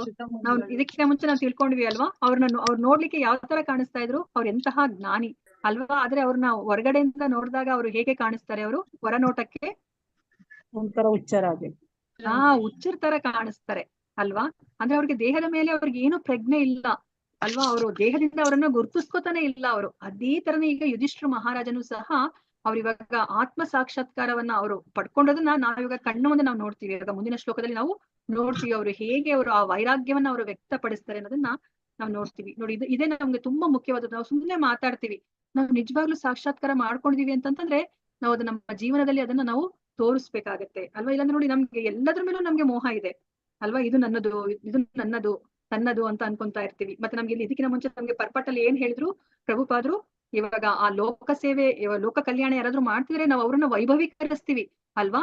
ಆದ್ರೆ ಇಲ್ಲಿ ಯುಧಿಷ್ಠಿರ ಮಹಾರಾಜ ಏನ್ ಮಾಡ್ತಾ ಇದಾರೆ? ಅವರು ಸಹ ಉತ್ತಮ ಆಡಳಿತವನ್ನ ಕೊಡ್ತಾ ಇದ್ರು, ಆದ್ರೆ ಅಂತದನ್ನು ಸಹ ಅವರು ತ್ಯಾಗ ಮಾಡಿದ್ದಾರೆ ಅಲ್ವಾ. ಸೊ ಅಂದ್ರೆ ಇವಾಗ ಆ ಲೋಕ ಕಲ್ಯಾಣಕ್ಕಿಂತ ಸಹ ಇದು ಇನ್ನ ಹೆಚ್ಚಿನ ಒಂದು ಅಂದ್ರೆ ಸ್ಥಾನದಲ್ಲಿ ಇರೋವಂಥದ್ದು ಭಗವಂತನ ಆ ಸೇವೆ ಮಾಡುವಂಥದ್ದು ಅಲ್ವಾ. ಈಗ ಸೊ ಈ ಪ್ಯಾರನ ಇನ್ನೊಂದ್ಸತಿ ಓದ್ತೀನಿ, ಇದನ್ನ ನೀವು ಅರ್ಥ ಮಾಡ್ಕೊಳ್ಲಿಕ್ಕೆ ಟ್ರೈ ಮಾಡಿ. ತುಂಬಾ ಮುಖ್ಯವಾದ ನಮ್ಮ ಜೀವನದಲ್ಲಿ ನಾವು ಇದನ್ನ ಸೀರಿಯಸ್ ಆಗಿ ತಗೊಂಡ್ರೆ ಈ ಕೃಷ್ಣ ಪ್ರಜ್ಞೆಯನ್ನ ಇದನ್ನ ನಾವು ಅಳವಡಿಸ್ಕೊಳ್ಳೇಬೇಕಾಗುತ್ತೆ. ಅವಾಗಷ್ಟೇ ನಾವು ಭಗವಂತನ ಲೋಕಕ್ಕೆ ಹೋಗ್ಲಿಕ್ಕೆ ಸಾಧ್ಯ ಆಗತ್ತೆ. ನೋಡಿ ಇಲ್ಲಿ ಏನ್ ಹೇಳ್ತಾ ಇದಾರೆ, ಇದು ದೇವೋತ್ತಮ ಪರಮ ಪುರುಷನ ಸಂಗಾತಿಯಾಗುವ ಬಯಕೆಯನ್ನು ಹೊಂದಿದಾಗ ತಾನು ಭೌತಿಕ ಶಕ್ತಿಗಿಂತ ಬೇರೆಯಾದವನು, ಅದರೊಂದಿಗೆ ತನಗೇನು ಸಂಬಂಧವಿಲ್ಲ ಎಂದೇ ಸದಾ ಚಿಂತಿಸುತ್ತಿರಬೇಕು. ತಾನು ಬ್ರಹ್ಮನ್, ಪರಿಶುದ್ಧ ಆತ್ಮ, ಪರಬ್ರಹ್ಮನೊಂದಿಗೆ ಗುಣಾತ್ಮಕ ಸಮಾನತೆಯನ್ನ ಹೊಂದಿರುವವನು ಎಂದು ಸಾಕ್ಷಾತ್ಕರಿಸಿಕೊಳ್ಳಬೇಕು. ಯುಧಿಷ್ಠಿರ ಮಹಾರಾಜನು ಪರೀಕ್ಷಿತ್ ಮತ್ತು ವಜ್ರರಿಗೆ ರಾಜ್ಯವನ್ನು ವಹಿಸಿಕೊಟ್ಟ ಮೇಲೆ ತಾನಿನ್ನು ಚಕ್ರವರ್ತಿಯೆಂದಾಗಲಿ ಕುರುವಂಶದ ಮುಖ್ಯನೆಂದಾಗಲಿ ಭಾವಿಸಿಕೊಳ್ಳಲಿಲ್ಲ. ಲೌಕಿಕ ಸಂಬಂಧಗಳಿಂದ ಉಂಟಾಗುವ ಸ್ವಾತಂತ್ರ್ಯದ ಭಾವನೆಯು ಸ್ಥೂಲ ಸೂಕ್ಷ್ಮ ಭೌತ ಕೋಶಗಳಿಂದ ಬಿಡುಗಡೆಯೂ ಒಂದುಗೂಡಿ ಭಗವಂತನ ಸೇವಕನಾಗಿ ನಡೆಯಲು ಸ್ವಾತಂತ್ರ್ಯವನ್ನ ಕೊಡುತ್ತದೆ ಅಲ್ವಾ. ನಮ್ಗೆ ಈ ಬಂಧನಗಳಿಂದ ನಾವು ಹೊರಗಡೆ ಬಂದ್ರೆ, ಈ ಲೌಕಿಕ ಬಂಧನಗಳಿಂದ ಹೊರಗಡೆ ಬಂದ್ರೆ ಅಷ್ಟೇ ನಾವು ಈ ಭಗವಂತನಿಗೆ ನಾವು ಸೇವಕನಾಗಿ ನಾವು ಏನು ಜೀವನವನ್ನ ನಡೆಸ್ಲಿಕ್ಕೆ ಸಾಧ್ಯ ಆಗುತ್ತೆ. ಇಲ್ಲ ಅಂತಂದ್ರೆ ಸಾಧ್ಯವೇ ಆಗೋದಿಲ್ಲ. ಆಗ ಜೀವಿಯು ಈ ಜಗತ್ತಿನಲ್ಲೇ ಇದ್ದರೂ ಮುಕ್ತನಾಗಿ ಭಗವಂತನ ಸೇವೆ ಸಲ್ಲಿಸುತ್ತಿರಬಹುದು. ಈ ಹಂತವನ್ನ ಜೀವನ್ಮುಕ್ತ ಸ್ಥಿತಿ ಎಂದು ಕರೆಯುತ್ತಾರೆ. ಭೌತ ಜಗತ್ತಿನಲ್ಲಿ ಇದ್ದುಕೊಂಡೇ ಮುಕ್ತಿ ಪಡೆದಿರುವ ಹಂತವದ್ದು. ಇದೇ ಭೌತ ಅಸ್ತಿತ್ವವನ್ನ ಕೊನೆಗೊಳಿಸುವ ಪ್ರಕ್ರಿಯೆ. ನಾವ್ ಈ ತರ ಇದ್ರೆ ಮಾತ್ರನೇ ಇದು ಭೌತ ಹಂತವನ್ನ ಭೌತ ಅಸ್ತಿತ್ವನ ಕೊನೆಗೊಳಿಸುತ್ತೆ ಅಂತ ಹೇಳ್ತಾ ಇದ್ರೆ ನೋಡಿ. ವ್ಯಕ್ತಿಯು ತಾನೇ ಬ್ರಹ್ಮನೆಂದು ಭಾವಿಸುವುದು ಮಾತ್ರವಲ್ಲ, ನಾನ್ ಬ್ರಹ್ಮನ್ ಅಂತ ಅರ್ಥ ಮಾಡ್ಕೊಳೋದೊಂದೇ ಅಲ್ಲ. ಆತರ ಅರ್ಥ ಮಾಡ್ಕೊಂಡ್ರೆ ಅದು ಬರೇ ನಿರಾಕಾರವಾದಿಗಳು ಆತರ ಅರ್ಥ ಮಾಡ್ಕೋತಾರೆ ಅಲ್ವಾ. ಅವ್ರೇನು ಹೇಳ್ತಾರೆ, ಅಹಂ ಬ್ರಹ್ಮಾಸ್ಮಿ ಅಂತ ಹೇಳ್ತಾ ಇರ್ತಾರೆ. ಆದ್ರೆ ಅವ್ರ ಮನಸ್ಸಲ್ಲಿ ಯಾವ ತರ ಇರುತ್ತೆ, ಅವ್ರು ಭಗವಂತನಿಗೆ ಸೇವೆ ಮಾಡ್ಬೇಕು ಅಂತ ಅವ್ರ ಮನಸ್ಸಲ್ಲಿ ಇರೋದಿಲ್ಲ. ಅವ್ರು ಏನ್ ಯೋಚನೆ ಮಾಡ್ತಿರ್ತಾರೆ, ನಿರಾಕಾರವಾದಿಗಳು ಏನನ್ನ ಯೋಚನೆ ಮಾಡ್ತಿರ್ತಾರೆ, ಅಹಂ ಬ್ರಹ್ಮಾಸ್ಮಿ ಅಂತ ಹೇಳ್ತಾರಲ್ಲ, ಅವ್ರು ಏನ್ ಯೋಚನೆ ಮಾಡ್ತಾರೆ, ನಾನು ಭಗವಂತ ನಾನೇ ಭಗವಂತ, ನಾನಿವಾಗ ಹಿಂಗಿದೀನಿ, ನಾನು ದೇಹವನ್ನ ಬಿಟ್ಮೇಲೆ ನಾನೇ ದೇವರಾಗ್ಬಿಡ್ತೀನಿ ಅಂತ ಹೇಳ್ತಾರೆ. ಇಲ್ಲ ಅಂತಂದ್ರೆ ಆ ಬ್ರಹ್ಮ ಜ್ಯೋತಿಲಿ ಲೀನ ಆಗ್ಬೇಕು ಅಂತ ಹೇಳ್ತಾರೆ. ಆ ಬ್ರಹ್ಮ ಜ್ಯೋತಿಲಿ ಲೀನ ಆದ್ರೆ ಅಲ್ಲಿ ಸೇವೆ ಮಾಡ್ಲಿಕ್ಕೆ ಅವಕಾಶನೇ ಇಲ್ಲ ಅಲ್ವಾ. ಅಂದ್ರೆ ಅವ್ರು ಇವಾಗ ಏನ್ ಅದನ್ನ ಅವ್ರು ತಿಳ್ಕೊಂಡಿದ್ದಾರೆ, ಆ ಆತ್ಮ ಸಾಕ್ಷಾತ್ಕಾರ ಅಂತ ಹೇಳ್ಬಿಟ್ಟು ನಿರಾಕಾರವಾದಿಗಳು ಏನ್ ಅರ್ಥ ಮಾಡ್ಕೊಂಡಿದಾರೋ ಅದು ಏನಾಗುತ್ತೆ, ಬರೀ ಭಾವನೆ ಅಷ್ಟೇ. ಅದು ವರ್ತನೆ ಮಾಡ್ತಾ ಇಲ್ಲ. ಅವರು ಬ್ರಹ್ಮನಂತೆ ವರ್ತಿಸ್ತಾ ಇಲ್ಲ. ಕೇವಲ ತಾನು ಬ್ರಹ್ಮನೆಂದು ಭಾವಿಸುವವನು ನಿರಾಕಾರವಾದಿ, ಬ್ರಹ್ಮನಂತೆ ವರ್ತಿಸುವವನು ಶುದ್ಧ ಭಕ್ತ ಅಂತ ಹೇಳ್ತಾ ಇದ್ದಾರೆ ನೋಡಿ. ಇದು ತುಂಬಾ ಮುಖ್ಯವಾದದ್ದು, ನಾವು ಅರ್ಥ ಮಾಡ್ಕೋಬೇಕಾದ್ದು. ನಾವು ಬ್ರಹ್ಮನಂತೆ ಬರೀ ಭಾವಿಸೋದೊಂದೇ ಅಲ್ಲ, ನಾವು ಬ್ರಹ್ಮನ್ ಅಂತ. ಮಾತಾಜಿ ಏನಾಯ್ತು ಮಾತಾಜಿ?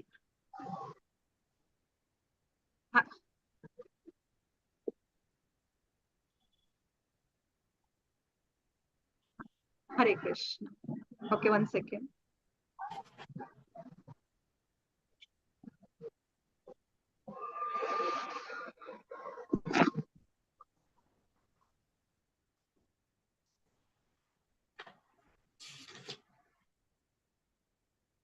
ಹರೇ ಕೃಷ್ಣ.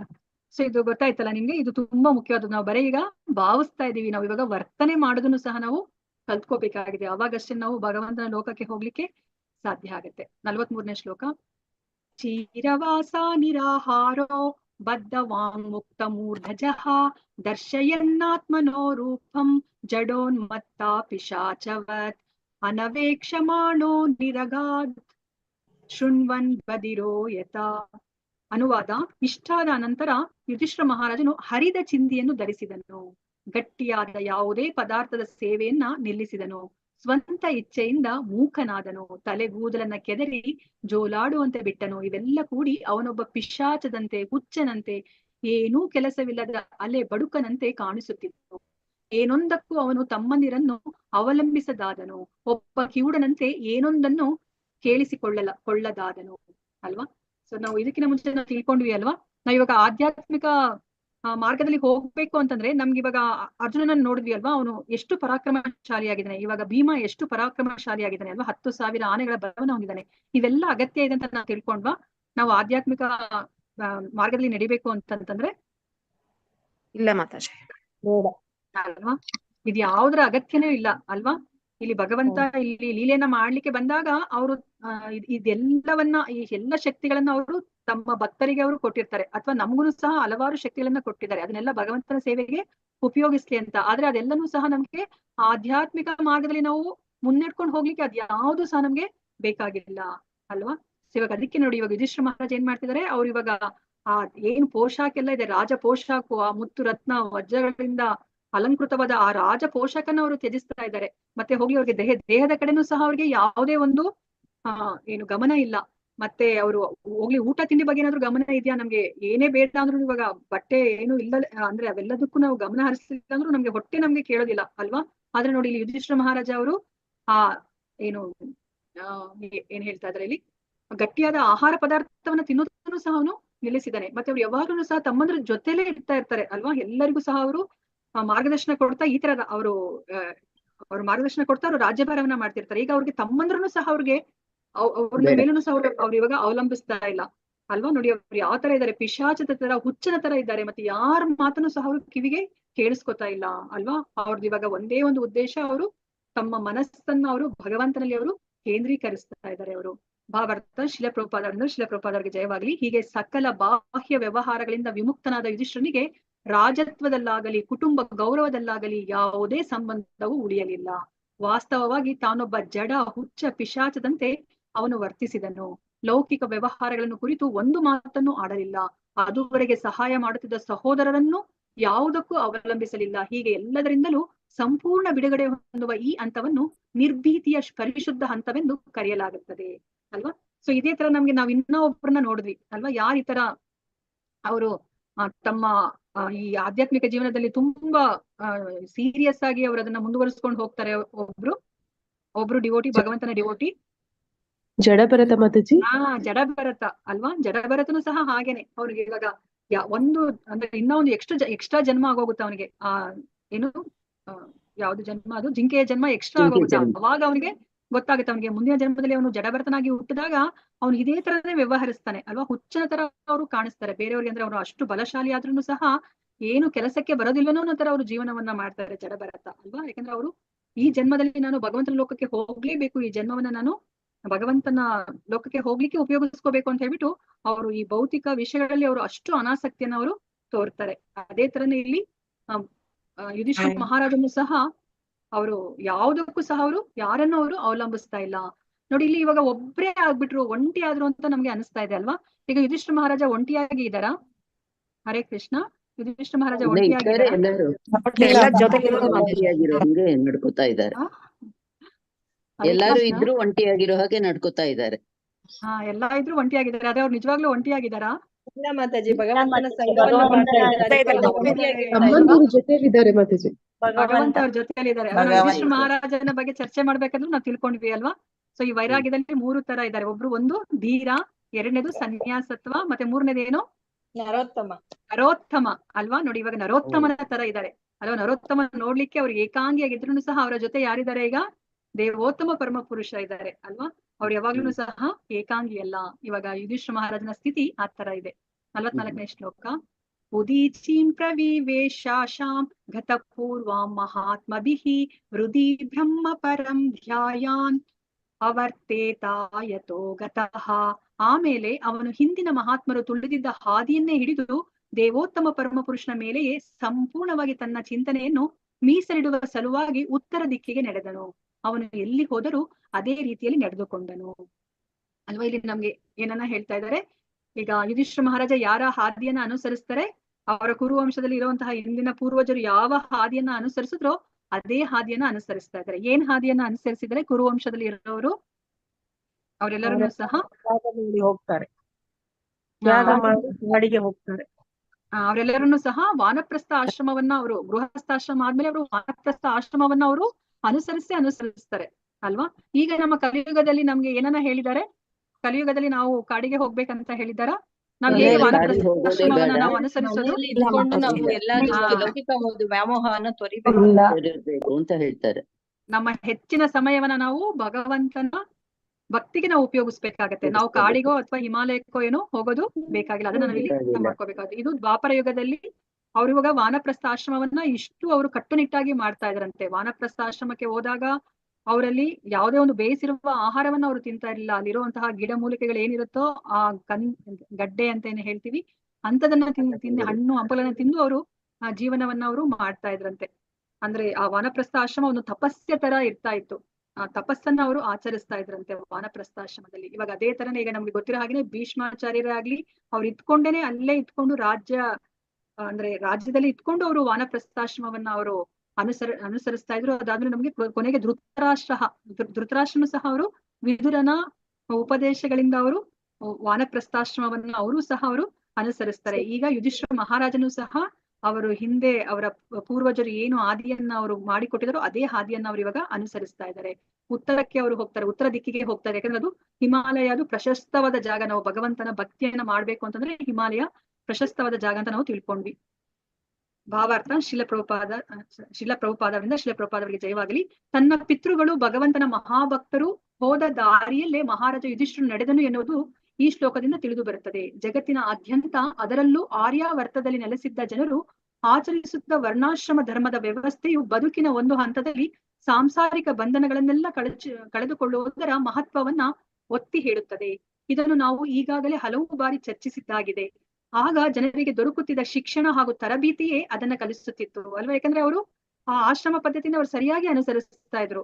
ಅವರು ಆ ಬ್ರಹ್ಮಚರ್ಯವನ್ನ ಅವರು ಕರೆಕ್ಟ್ ಆಗಿ ಅನುಸರಿಸ್ತಾ ಇದ್ರು. ಅವರು ಗುರುಗಳ ಬಳಿ ಹೋಗಿ ಅವರು ವಿದ್ಯೆನ ಕಲ್ತ್ಕೋತಾ ಇದ್ರು. ಗುರು ಅವ್ರಿಗೆ ಅವರು ಯಾವ ವರ್ಣವನ್ನ ಅವರು ಅನುಸರಿಸಬಹುದು ಅಂತ ಹೇಳ್ಬಿಟ್ಟು ಅದನ್ನ ಅವರು ಅಂದ್ರೆ ಅವರನ್ನ ಅವರು ಅಧ್ಯಯನ ಮಾಡಿ ಹೇಳ್ತಾ ಇದ್ರು. ಇವರು ಕ್ಷತ್ರಿಯರಾಗ್ಬೇಕಾ, ಬ್ರಾಹ್ಮಣರಾಗ್ಬೇಕಾ, ವೈಶ್ಯರಾಗ್ಬೇಕಾ, ಶೂದ್ರನಾಗ್ಬೇಕಾ ಅಂತ ಹೇಳ್ಬಿಟ್ಟು ಅಲ್ವಾ. ಮತ್ತೆ ಅವ್ರಿಗೆ ಸರಿಯಾದ ತರಬೇತಿಯನ್ನ ಕೊಡ್ತಾ ಇದ್ರು. ಯಾಕಂದ್ರೆ ಮಾನವ ಜನ್ಮ ಇರೋದೇ ವೈರಾಗ್ಯವನ್ನ ನಾವು ಪ್ರದರ್ಶಿಸಲಿಕ್ಕೆ ಅಂತ ಹೇಳ್ಬಿಟ್ಟು ಅವರು ಸರಿಯಾದ ಶಿಕ್ಷಣವನ್ನ ಅವರು ಕೊಡ್ತಾ ಇದ್ರು. ಆದ್ದರಿಂದ ಗೌರವಾನ್ವಿತ ವ್ಯಕ್ತಿಯಾದ ಯುಧಿಷ್ಠಿರನು ಆತ್ಮ ಸಾಕ್ಷಾತ್ಕಾರದ ಸಲುವಾಗಿ ಮತ್ತು ಭಗವದ್ಧಾಮಕ್ಕೆ ಮರಳುವುದಕ್ಕೋಸ್ಕರ ಎಲ್ಲ ಕೌಟುಂಬಿಕ ಸಂಬಂಧಗಳನ್ನ ತೊರೆಯಬೇಕಾಗಿತ್ತು. ನೋಡಿ, ಇಲ್ಲಿ ಯುಧಿಷ್ಠಿರ ಮಹಾರಾಜ ಗೌರವಾನ್ವಿತ ವ್ಯಕ್ತಿ. ಅವ್ರು ಇವಾಗ ಆತ್ಮ ಸಾಕ್ಷಾತ್ಕಾರವನ್ನ ಮಾಡ್ಕೊಳ್ಲಿಕ್ಕೆ ಮತ್ತೆ ಅದರ ಮೂಲಕ ಭಗವದ್ಧಾಮಕ್ಕೆ ಹೋಗ್ಲಿಕ್ಕೋಸ್ಕರ ಅವರು ಎಲ್ಲ ಕೌಟುಂಬಿಕ ಸಂಬಂಧಗಳನ್ನ ಅವ್ರಿವಾಗ ತೊರೆಯಬೇಕಾಗಿತ್ತು. ಯಾವ ರಾಜನೇ ಆಗಲಿ, ಗೌರವಾನ್ವಿತ ಗೃಹಸ್ಥನೇ ಆಗಲಿ ಸಾಂಸಾರಿಕ ಜೀವನವನ್ನ ಕೊನೆಯವರೆಗೂ ಮುಂದುವರಿಸುತ್ತಿರಲಿಲ್ಲ. ನೋಡಿ, ಎಂತಹ ರಾಜನೇ ಆಗಿರ್ಲಿ, ಎಂತಹ ಗೃಹಸ್ಥನೇ ಆಗಿರ್ಲಿ, ಅವರು ಸಾಂಸಾರಿಕ ಜೀವನವನ್ನ ಅವರು ಸಾವು ಬರೋ ತನಕ ಅವರು ಅದನ್ನೇ ಮುಂದುವರಿಸ್ಕೊಂಡು ಹೋಗ್ತಾ ಇರಲಿಲ್ಲ. ಏಕೆಂದರೆ ಅದು ಆತ್ಮಘಾತಕವೆಂದು, ಮಾನವ ಜೀವನದ ಪರಿಪೂರ್ಣತೆಯ ಸಾಧನೆಗೆ ವಿರುದ್ಧವೆಂದು ಪರಿಗಣಿಸಲಾಗುತ್ತಿತ್ತು. ಯಾಕಂದ್ರೆ ಅವರು ಗುರುಗಳ ಬಳಿಗೆ ಹೋಗಿ ವಿದ್ಯೆಯನ್ನು ಕಲ್ತ್ಕೊಂಡಾಗ ಅವ್ರು ಇದನ್ನೆಲ್ಲವನ್ನ ಅವ್ರಿಗೆ ವಿವರಿಸ್ತಾ ಇದ್ರು. ಅವ್ರಿಗೆ ನಮ್ಮ ಮಾನವ ಜನ್ಮದ ಉದ್ದೇಶ ಏನು ಅಂತ ಹೇಳ್ಬಿಟ್ಟು ಅವ್ರಿಗೆ ತಿಳಿಸಿ ಕೊಡ್ತಾ ಇದ್ರು. ಅದಕ್ಕೋಸ್ಕರ ಯಾರೋ ಒಬ್ರು ಅವ್ರಿಗೆ ಒತ್ತಾಯ ಮಾಡೋದ್ ಬೇಕಾಗಿರ್ಲಿಲ್ಲ. ಅವರೇನೆ ಆ ಗೃಹಸ್ಥಾಶ್ರಮ ಮುಗಿದ್ಮೇಲೆ ವಾನಪ್ರಸ್ಥಾಶ್ರಮವನ್ನ ಅವರೇ ಸ್ವ ಇಚ್ಛೆಯಿಂದ ಅವರು ಸ್ವೀಕರಿಸ್ತಾ ಇದ್ರು. ಯಾಕೆ ಅಂತಂದ್ರೆ ನಾವು ಸ್ವೀಕರಿಸಿಲ್ಲ ಅಂದ್ರೆ ಆತ್ಮಘಾತಕ, ನಾವು ನಮ್ಮನ್ನ ನಾವೇ ನಾವು ಏನ್ ಹೇಳ್ತಾರೆ ಸೂಯಿಸೈಡ್ ಮಾಡ್ಕೊಂಡ ಹಾಗೆ ಅಂತ ಹೇಳ್ಬಿಟ್ಟು ಅಲ್ವಾ. ನಮ್ಮ ಮಾನವ ಜನ್ಮವನ್ನ ನಾವು ನಿರರ್ಥಕವಾಗಿ ನಾವು ಉಪಯೋಗಿಸ್ಕೊಂಡ ಹಾಗೆ ಆಗುತ್ತೆ. ನಾವೇನಾದ್ರೂ ಈ ವಾನಪ್ರಸ್ಥ ಆಶ್ರಮವನ್ನ ನಾವು ಅನುಸರಿಸಲಿಲ್ಲ ಅಂತಂದ್ರೆ ಮಾನವ ಜೀವನದ ಪರಿಪೂರ್ಣತೆಯ ಸಾಧನೆಗೆ ವಿರುದ್ಧವೆಂದು ಪರಿಗಣಿಸಲಾಗುತ್ತಿತ್ತು.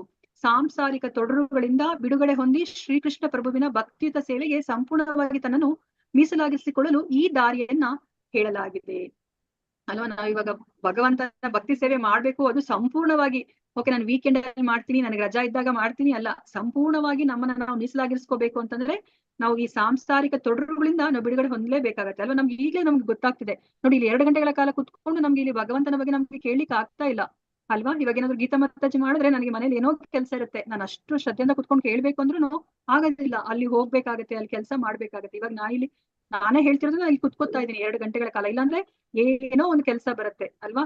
ಇವಾಗ ಸಂಪೂರ್ಣವಾಗಿ ನಮ್ಮನ್ನ ನಾವು ಇದರಲ್ಲಿ ತೊಡಗಿಸ್ಕೋಬೇಕು ಅಂತಂದ್ರೆ ಈ ಸಾಂಸಾರಿಕ ಬಂಧನದಿಂದ ನಾವು ಬಿಡುಗಡೆ ಹೊಂದಲೇಬೇಕಾಗತ್ತೆ. ಇದನ್ನ ಎಲ್ಲರೂ ಅನುಸರಿಸಬಹುದು ಎಂದು ಹೇಳಿದೆ, ಏಕೆಂದ್ರೆ ಅದು ಪ್ರಮಾಣಬದ್ಧ ಮಾರ್ಗವಾಗಿದೆ. ಪ್ರಭುವು ಭಗವದ್ಗೀತೆಯಲ್ಲಿ 18.62 ವ್ಯಕ್ತಿಯು ಕೊನೆಯ ಪಕ್ಷ ತನ್ನ ಜೀವನದ ಕೊನೆಯ ಹಂತದಲ್ಲಿ ಭಗವಂತನ ಭಕ್ತನಾಗಬೇಕೆಂದು ಆದೇಶಿಸುತ್ತಾನೆ.